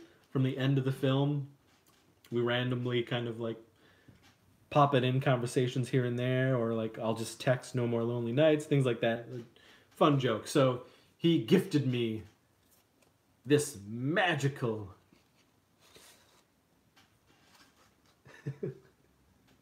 vinyl single of Restless Heart from the Running Man from John Parr. Pristine. Add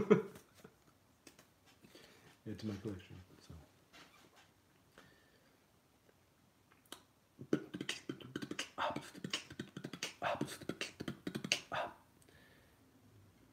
Greg, do I own a dewback? I have kind of a half funky dewback. It's definitely not complete. I think the dewback is my dewback from back in the day, so it's pretty funky. It's pretty funked up. Army Pants Fancy.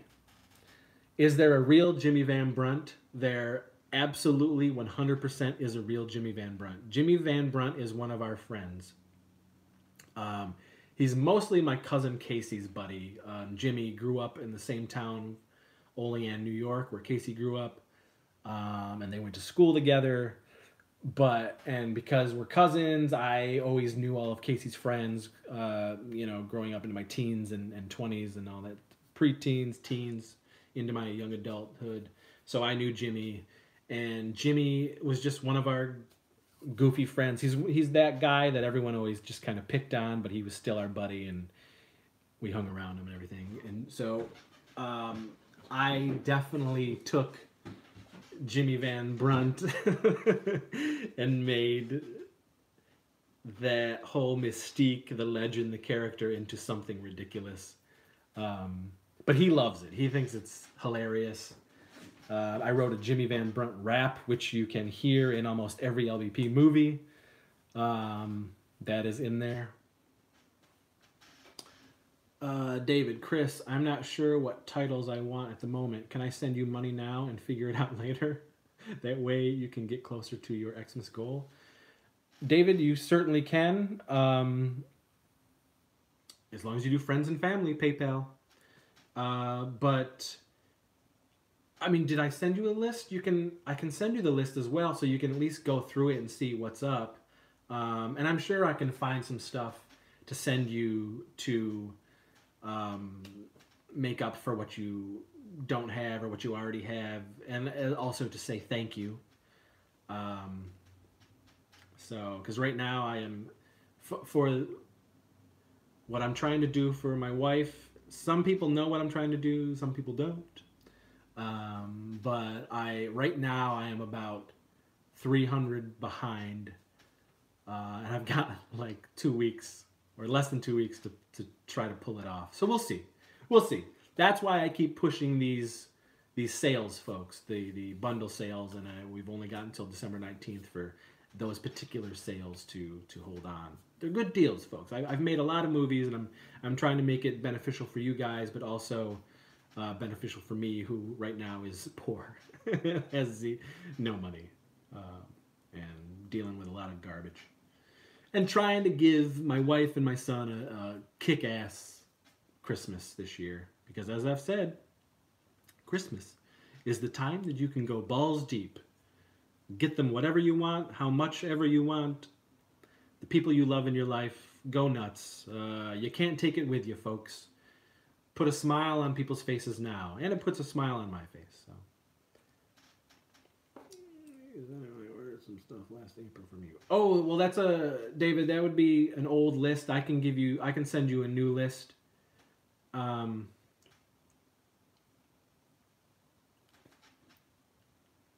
Yeah, it's updated.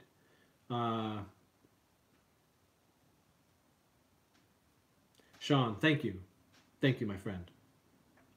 Sean Pinkerton, folks. Sean this guy has really made the last few months.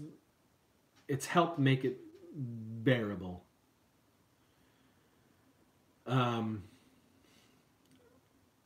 He's been very generous and supportive of what's going on, and he's just a fan, and that's some of the stuff that I love about this whole doing these live shows. And what I really loved last time we did this live thing was that I was, it was like I was sitting in a room with all you folks, and we were just geeking back and forth and just shooting the shit. And that's why I love conventions so much. I love being able to actually meet the people who like my stuff, like the movies, like the actors, the people that do this stuff and appreciate what we do, because it's depressing, man. It's, certainly for me, and as you've seen, I go through lots of bouts of depression, and every now and again you wonder why you do the things you do. I certainly do, and it's you guys, you fans, that really wow, okay, so people, after all this time, February 2019 is going to be 28 years making crappy movies. And to know that still, in all these years, there's still people out there who enjoy this stuff and have gotten something out of my buffoonery and the silliness and what we've put together in LBP and Warlock. So I have to thank all of you folk. Truly. Was that it from the presents? Yeah. The rest of the stuff that we got present-wise from my friends, Katie always takes out of the packages and wraps and everything, so that's under the tree and all that stuff. But I'll show everybody in a video in a Crept from the '80s special after Christmas video of all the stuff that everybody got, that our family got, and might even show a little bit of our Christmas morning, depending on how how moist everybody is. M-O-I-Z-T. 7:44. I'm gonna do this probably, I'll say, until about 8:30, and then I'm gonna close down. So we got about 45 minutes, folks, to keep rapping, keep talking about stuff, whatever you wish. So hit me. Yeah, Sean, thank you. David, all right. About email. Yeah, I'll Dave, when we're done with this, I'll send you another email with the updated stuff.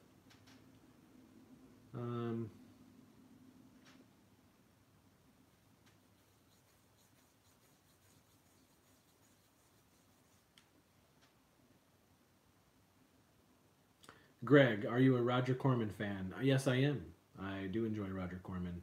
That guy, I mean, of course, like it's inspiration.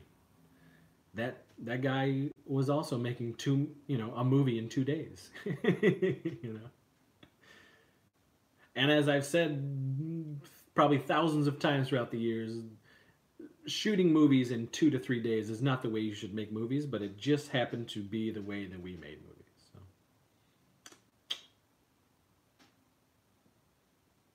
It's not recommended.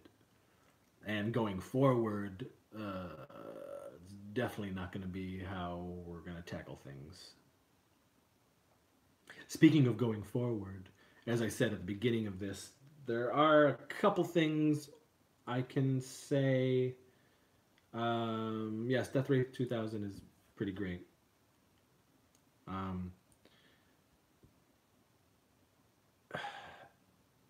So I've got some written treatments for things that we want to do next year. Whether or not they will happen, I don't know, but there's something with, I mentioned before, but there's something with Deathbone that could happen. There's something with this movie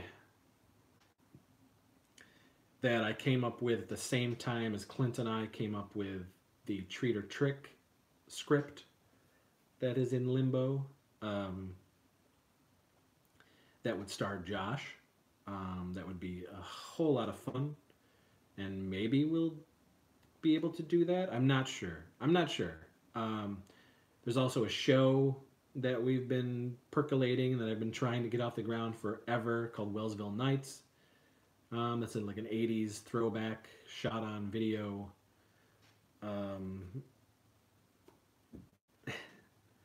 I don't know. It would be amazing if that got off the ground.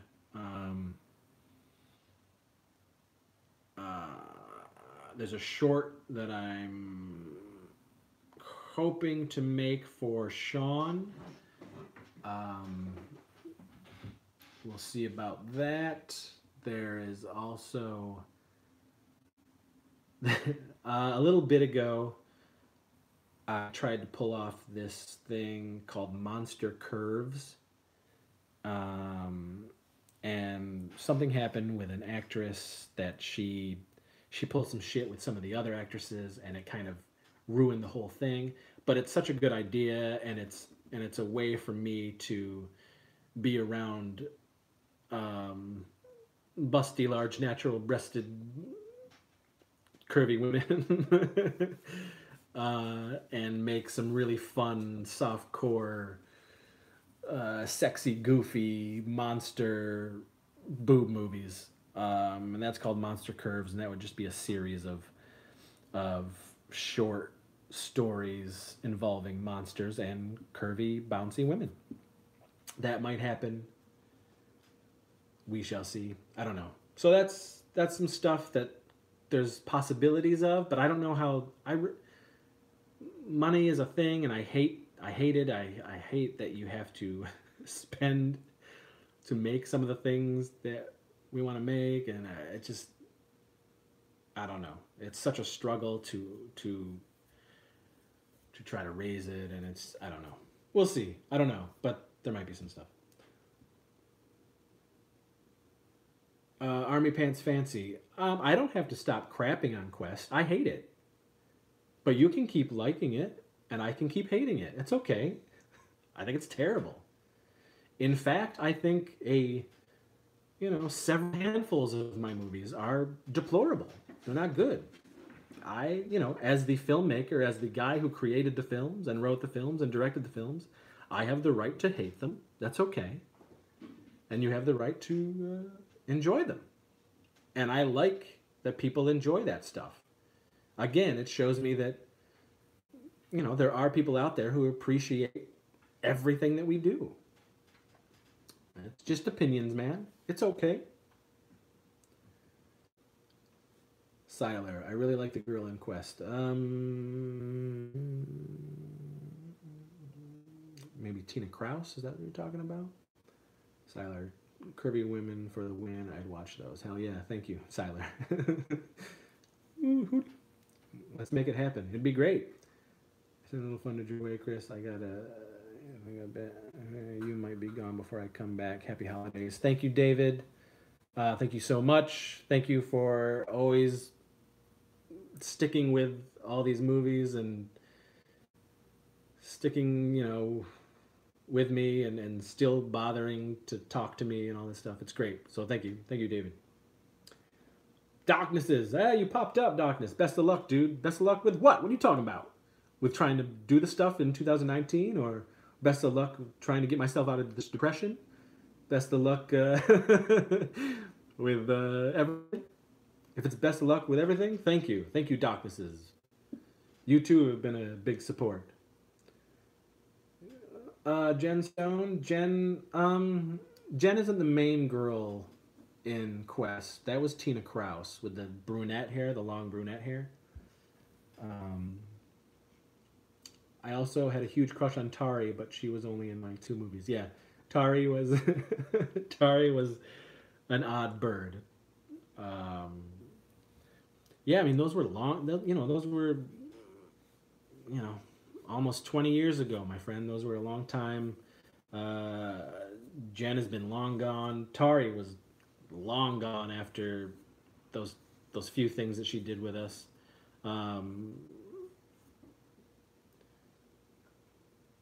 Darkness says, yeah, man, I've been out of it lately and haven't been commenting. Sorry, I've been ghosting. No problem. No problem at all. You got your life. Everyone's got their lives, their time. I appreciate, you still sticking around and watching and talking and lurking. Lurking is just as good, my friend. Greg, I'll throw out another favorite movie of mine, Eating Raoul. Have you ever seen it? Nope.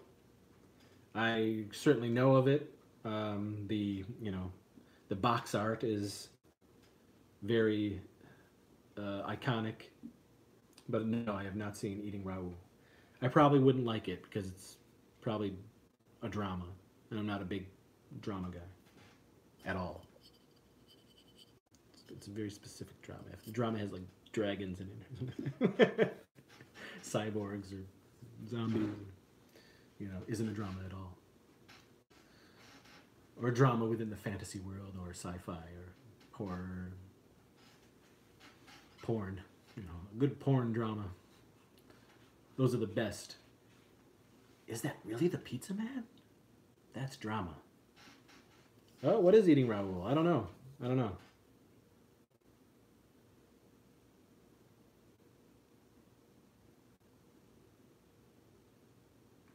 Siler Legacy. I liked how you know about dealing with nudity on your films. I didn't feel like it was there to be there. Well, except for maybe Filthy McNasty 2. Well, truth be told, any of the nudity that ever pops up in the movies was always, it was the women who suggested it. Because for the most part, I always felt like, you know what, we're never going to be able to have nudity in these movies. So I would like half-handedly write it in, not really seriously thinking we would do it. And when it would come time to shooting any of those scenes, I would always be like, you don't have to, like, who cares what it says in the script? You don't have to be topless. You can, wear a bra or a tight shirt or whatever you want to do. But it was always that person, that particular individual who would be like, well, wouldn't it make more sense if I just took it all off? So it was never any of us, certainly not me, being like, no, you have to do this scene topless. It was always like the gung-ho-ness of the particular person who was like, well, that's stupid. Why don't I just do it topless? So that's why there was ever any nudity in any of the movies. I mean, Monster Curves is a very specific thing, and that would be like, yes, there's, you're going to see topless boob. But yeah. Yeah, but let's see about it.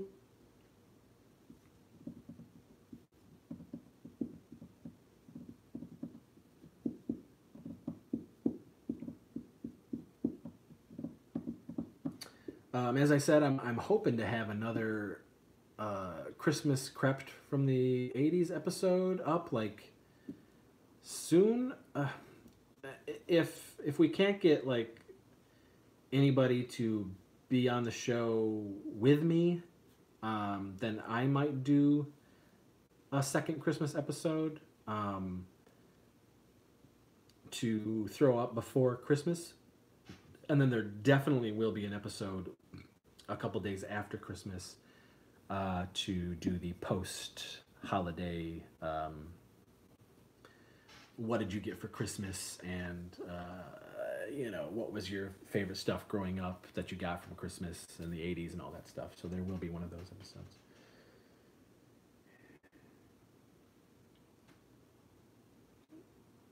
Sean, maybe to see more boob, we need blue cheese too.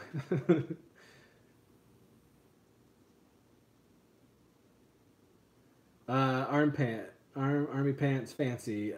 Well, I cried into my crotch many a night knowing I would never get to see Meredith's chest. Well, there's some of the group, some of my dear friends who I would absolutely never ask to do that, and they absolutely would never do that. So, yeah. And Meredith is one of them. I would never do that, and she would never do it. So, that's never, ever going to happen.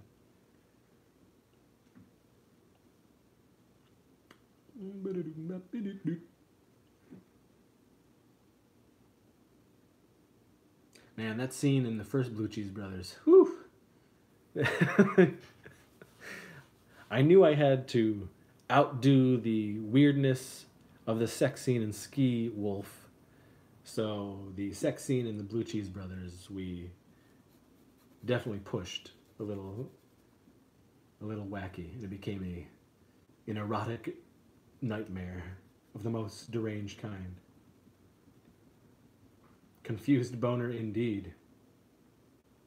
Darknesses, any thoughts on Tempe Video shutting down? Yes, we got a question the last live show as well. I have lots of thoughts on it, and I'll probably be doing my own separate Tempe video because it deserves it. Certainly with what JR has meant to me before being my boss and what he meant to me as my boss and launching LBP so that people actually knew who the hell we were. It's all because of JR, Debbie Rochon, and Doug Sackman, those three people. So JR Bookwalter was a huge part of my life, and I definitely will be doing a video to talk about him, Tempe, and our relationship. And I hope you watch when it goes up. Seth, this is way off topic, but I read an article about a young kid earning 22 million a year on YouTube. I checked out his videos. I'm perplexed. You need more subs. His parents just recorded him playing with toys. Listen, Seth, there are countless people on YouTube, countless people in the world out there that are making millions of dollars doing essentially nothing. Making the most mundane of things. But that just goes to show you that there's an audience for everything out there. But it also goes to show you that there just isn't an audience for me. And that's part of the Seaver curse that you've heard me talk about, which is a honest to goodness real thing. The Seaver curse. You know, I'll probably be toiling within the micro budget world of on again, off again, making crappy, terrible movies that nobody sees until the day I die. So, and nobody will know who the fuck we are. But, you know, then a guy who shits his pants while playing video games for 24 hours on a YouTube video can make millions of dollars and have millions of subs. The world is a crazy place. What do you do?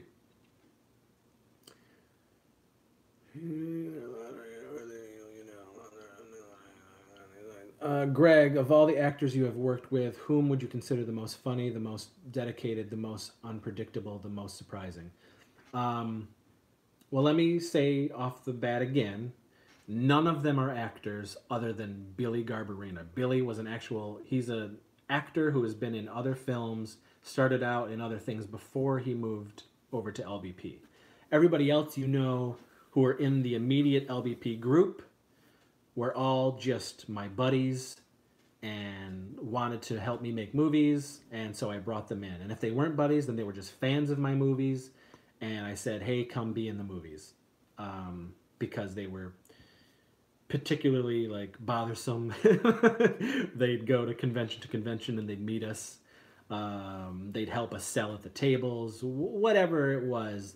These were true, honest fans that I felt deserved to be a part of the group, and they were brought into the fold.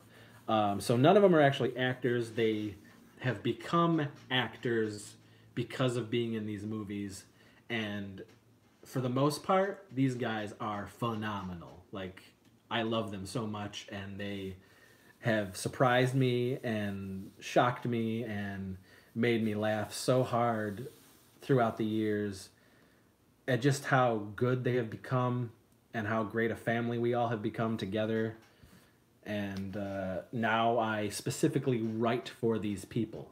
And, you know, new people coming into the fold be damned, because it was always tough for the new people to sort of get a handle. Unless they really truly got the groove of an LBP movie, they got the groove of what I was going for and the style, then they fit in beautifully. But there was a lot of people that just fell by the wayside because they just couldn't hang.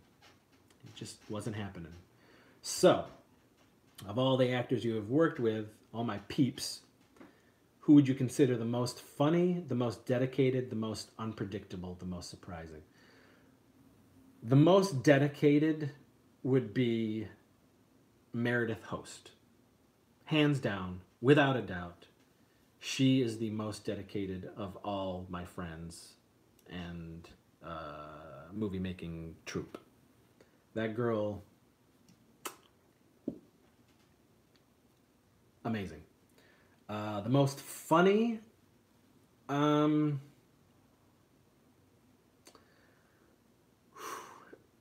that's a toss-up. Because I love, oh man, there's three people that I truly love writing for in the current group, and that were also part of the group early on. But I love writing for Josh Swire, I love writing for Billy Garbarina, and I love writing for Alec Lambert. when AJ was around, I loved writing Choach. Um, they're all so funny. Um, Anytime I could write Heather and Pugly together, my ex-wife and Meredith, those two, I loved writing for those two because their chemistry was phenomenal. Um, and they made me laugh. Oh, anytime Meredith played D'Artagnan the Demon, and I got to write for her, and her performance always made me laugh, always surprised me, and what she was up for. Another one that really makes me laugh is Olivia, because I'll give her some of the weirdest shit to do, and she just does it with a gusto, and she does these faces and makes these noises, and she makes me laugh a lot. But yeah, man, it's this. They're all really great in their own way. Like I love writing Skippy for Andrew. He hates playing Skippy, but goddamn, like that shit is so funny. It's just funny. So, Darkness is, are you still selling the movie posters? If so, would you be after the holidays? I would like one or two, but would like to wait until after I survive this and next month. Truth be told, my friend, there are only, I think I only have two, maybe three posters left. And if they don't go in the bundles that anybody ends up getting before December 19th, then I will have those three left. But I think it's only one Evil Night poster and two Happy Holidays posters, I think. Or it's two yeah, I don't know. But yeah. So I guess just get with me after and see what happens. Siler, my vote would be Josh Swire for most funny. I mean, he's one of the MVPs of LBP. Greg, the dance scenes, I assume Heather and Pugly, yes, we would always choreograph that stuff for each of those movies. Darkness is okay. Yeah, I don't, I don't see myself making any more of those things unless we were going to do a convention, and then again, if I didn't think they were going to sell, then we might not make them. I don't know. What's left is all the remnants of what's left of when we originally made those posters, or the stickers, or when we sold out of the shirts throughout the years. We just never made any more.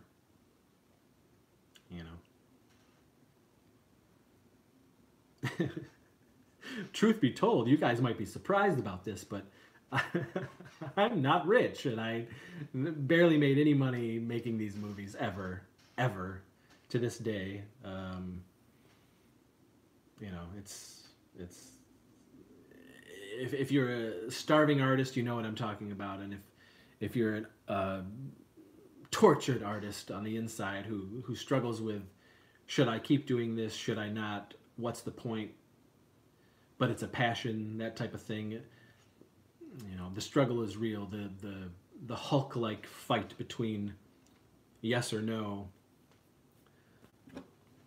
is a continuing journey of existential torture. Fun. Sean, you gotta do what you love. I know, but do I love? That's the thing. That's the struggle. Like, I don't know. I'm always wrestling with myself.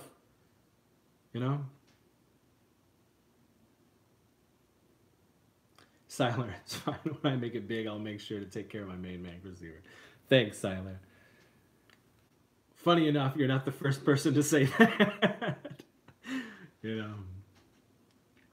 I always get a lot of, Seaver, if I ever win the lottery, you're getting a chunk of it to be able to live your dreams and make your movies and to make them the way you want to make them. And I'm always like, thanks, man. I get it. That's a awesome sentiment to have people behind you that much that they would do something like that. As silly as it would be, and silly as it sounds, it's pretty cool to have somebody sing. You know, if I did, you're gonna get some of it. That's humbling. That's very kind of you. All you people out there who even bother watching my movies or continue to support the films. Thank you, thank you. That's right, Skippy. Everyone's stealing Skippy's donuts.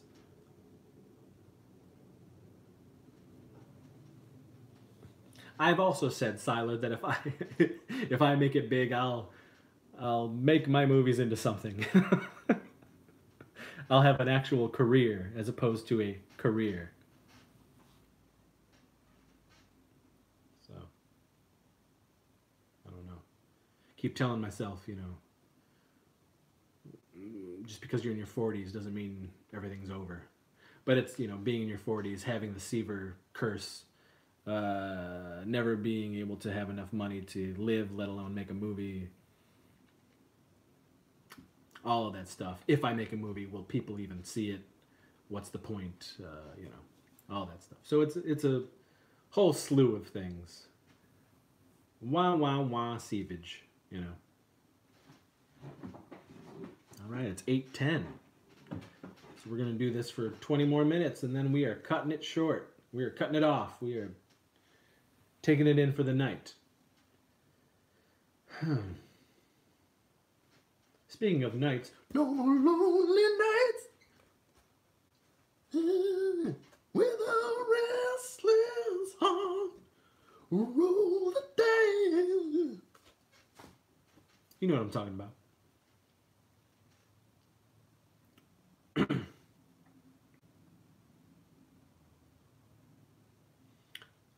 Greg, do you have any films you've started to make but yet to finish? There's movies we've made that were never finished, that I have raw footage to, but I'm never going to finish them. There's no point.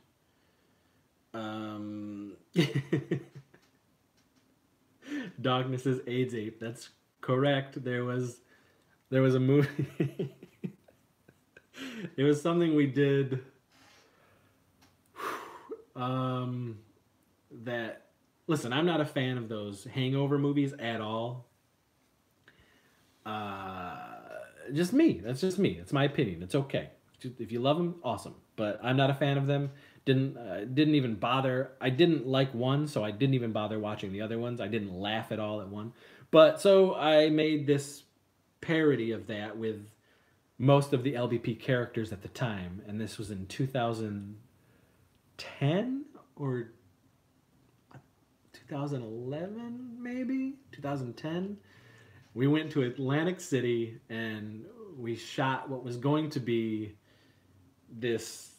Oh, it was called The Hangdown, and it was like it was Teen Ape and Razor McBleed and Marge and Shawnee Ramone and all these characters having essentially what happens in the Hangover movie happen to these characters. And it was in Atlantic City, and these fans promised us a whole bunch of stuff, and we bought it hook, line, and sinker and went to Atlantic City, and it ended up being a shit show. And we shot maybe altogether 20 minutes of footage and then called it quits. We were like, fuck this, what is going on? And that footage is gone. It's destroyed. It's never seen the light of day. And there's only some pictures that remain from that whole thing.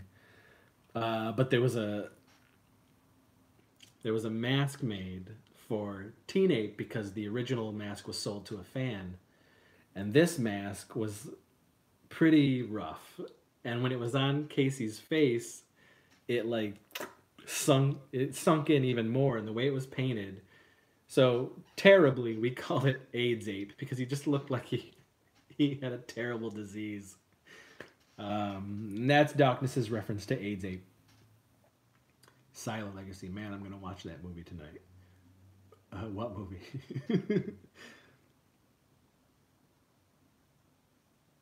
Darkness says, yes, it was a weird, terrible, awkward time. It wasn't a fun time at all. Siler, so you did another Taint Light, but with The Hangover instead. Yeah, in a way. And we didn't want to really do either. I definitely didn't want to do Taint Light. And with the hang down thing, it was, I think because these fans were really enticing all of us, it was just like, wow, this is different, and this could be really cool. So I wrote this long, funny script, and we went out to Atlantic City because of these people, and it just turned into garbage.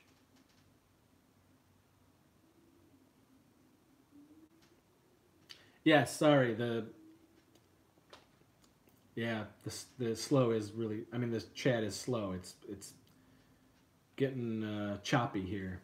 At least on my side, it is because of this crap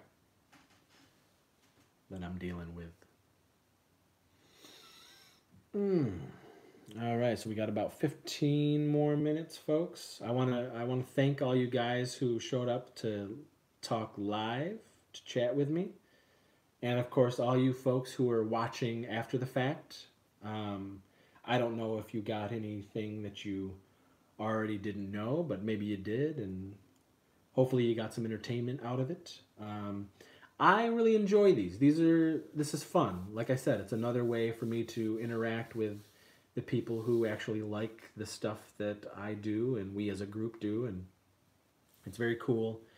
And like I said, I prefer the convention thing. I love going to conventions, to meeting people and talking with people and shooting the shit and seeing face to face and getting that interaction going. But so this is fun for me, and I'm gonna try to do these, if not every week, then every other week, because I have a blast, and hopefully you guys will show up and get more people to show up and all that stuff. Sean is gonna meet us at Horror Hound in Cincinnati in March, and it should be awesome. But this is what you're gonna get. What you see is what you get, Sean. This is, we've had some fans who have met us before and were really disappointed because they thought that we were what the movies are, which is kinetic and crazy and weird and absurd and everything. And I'm just a very low key, chill, weird but chill dude. And I remember this one particular fan. His name was Ricky, and he flew himself out from wherever he was, because he knew we were going to be at this convention out in Ohio. And he'd never been to a convention before. He flew himself out. He put himself up in a hotel for like 4 days. And he met us. And I think he was like super disappointed because we weren't like Chris Saber and LVP and wow, we're crazy and offensive and absurd like the movies, like what I write and everything. And I think he just, and I never like heard from that fan again. So you never know, sometimes you don't want to meet the people you admire. Who knows? Silent Legacy. Well, I'm out going to dinner. Always great talking to you, Chris, and Merry Christmas if this is your last stream before that. Thank you, Silent Legacy. Merry Christmas to you. Like I said, I'm hoping that we'll have another episode out before Christmas, and then we will definitely have an episode out after Christmas. That particular episode could be a live show. Who knows? And Mr. Tansky will join us once again. We shall see. But thank you for stopping by, as always. Greg, so far in your directing career, has anyone given you a moniker? If not, may I suggest the Pharaoh of Fart, King Toot. Thank you. I'll take that, Pharaoh of Fart. Other than Cursed Seavage, Cursed Seaver, no, I don't really have a moniker like that. But thank you. Sean, dude, we've had enough conversations. I think I know what to expect. Thank you, Sean. Yes, that's right. You're going to meet me, not Bone Jack. Although, if you ask real nice, I'll whip out the Bone Jack. But I have been known to record, messages on people's phones before in the Bone Jack character, or Jock DeQueef, or Johnny Douchebag. Same with Teen Ape and all that stuff. Casey's been asked several times to leave messages, phone messages. So, I'm not above it.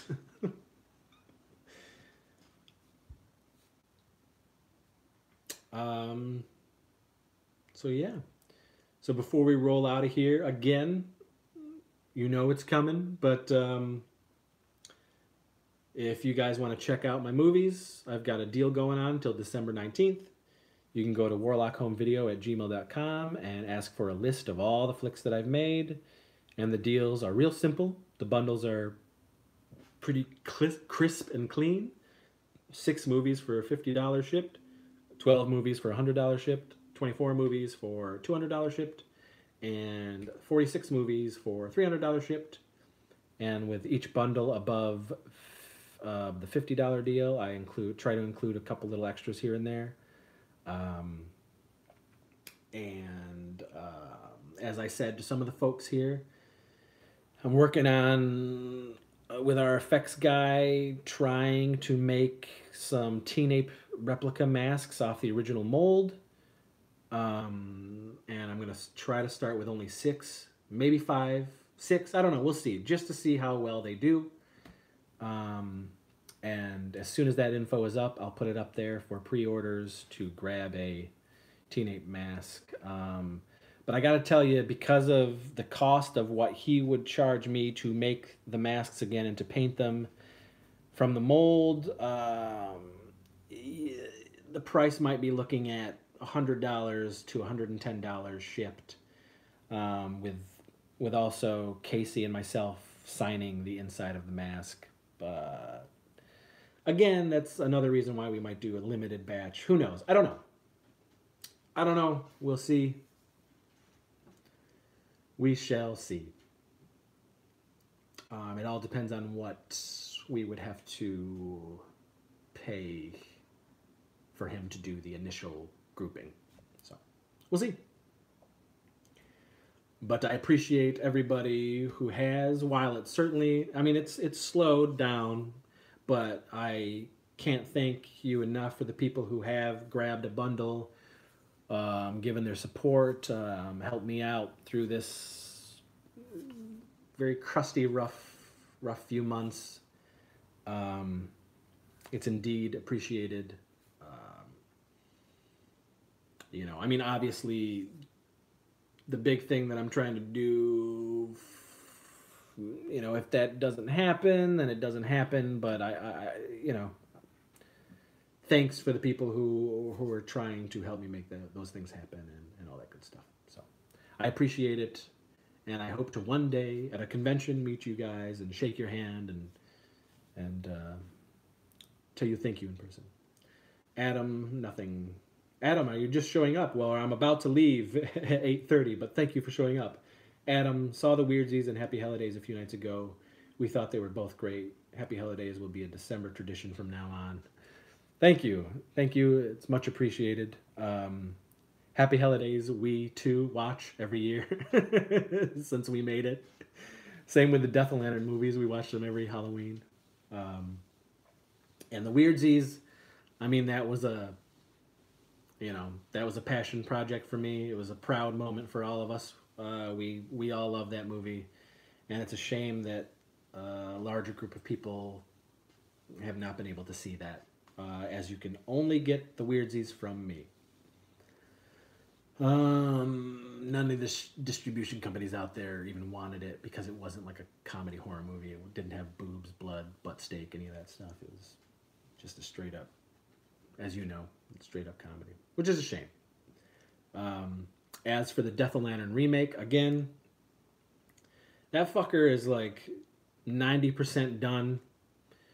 We are literally just waiting on 4 visual effects shots. I think it might be 5 visual effects shots.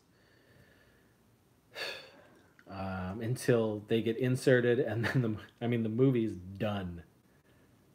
So it's just been this over 2-year waiting game for this stupid. Believe me, I've seen the initial cut of the movie Death of Lantern the remake, and it's dumb. It's not worth the wait, but I will say this, that it's funny. There's some funny dumb shit in this movie. and it's the best looking movie we have done as a collective group ever. This thing looks like a real movie, guys. It really does.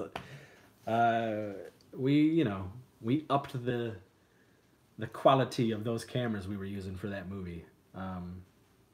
And thanks to the brilliant Clint Kelly and Sean King, who were the cinematographers on the film. I mean, whew! It looks great. I might tease some stills from the film before the initial final release comes out, so that you guys can see what we shot. There might be something I can release of one of the visual effect shots of Billy's character that shows a little of the quality and the tone and all that good stuff. I don't know. We'll see. But again, all of you guys will know as soon as that damn movie is ready, and the people who helped us make it, they're going to get their screeners first, finally, after 2.5, well, no, over 2 years of waiting. But yeah, I mean, my hope is that I'll be able to have Blu-rays of that thing for the Cincinnati Horror Hound Convention in March. We shall see. But anything else quick, guys, before I've got to go? I'm signing off at 8:30. Just let me know. And again, I want to thank you guys for showing up. For the people who stayed, for the people who just popped in, and for the people who are watching after the fact. Thank you again. And be sure to check out the, if you're not actually on the YouTube channel as a subber, please sub. Let us know and continue to comment on all of our videos and watch the videos and let us know what you think. All right, darknesses. Yes. You too. We hope you have a good Christmas. Hope all of you guys have great Christmases. And don't let my depression and sad sackness get you guys down. Keep the Christmas spirit burning inside you. Because your passion for the spirit of Christmas also gives me the passion for the spirit of Christmas. My favorite holiday of all time. We're just a bumpy one this year, but it's coming back. I've got less than 2 weeks to let it spring forth like a jovial bovine phoenix with large breasts, nipples of steel.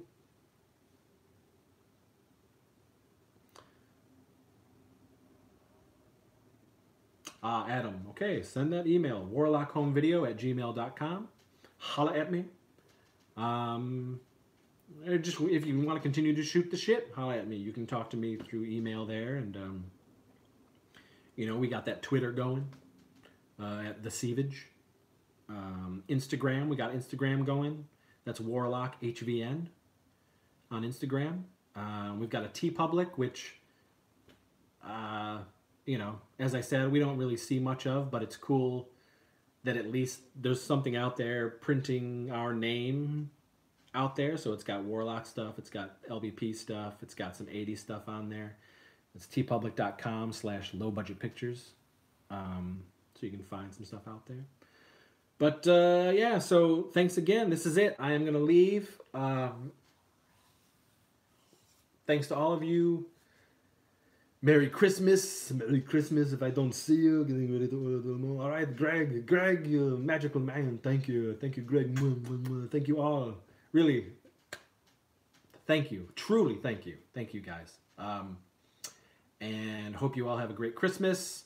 As I said, maybe there will be a second Christmas video up from Crept from the 80s from Chris and I. Who knows? But there definitely will be after Christmas. And maybe it'll be a live one so we can all talk. We can all talk to each other and see what everybody got for Christmas. And we can regale each other with magical Christmas stories. So thanks, everyone. Thank you all. Some of you I'll talk to in the interim. Some of you I won't. But thanks again. And you are appreciated. Thank you. I'm out. Like the gout. Here I go. I'm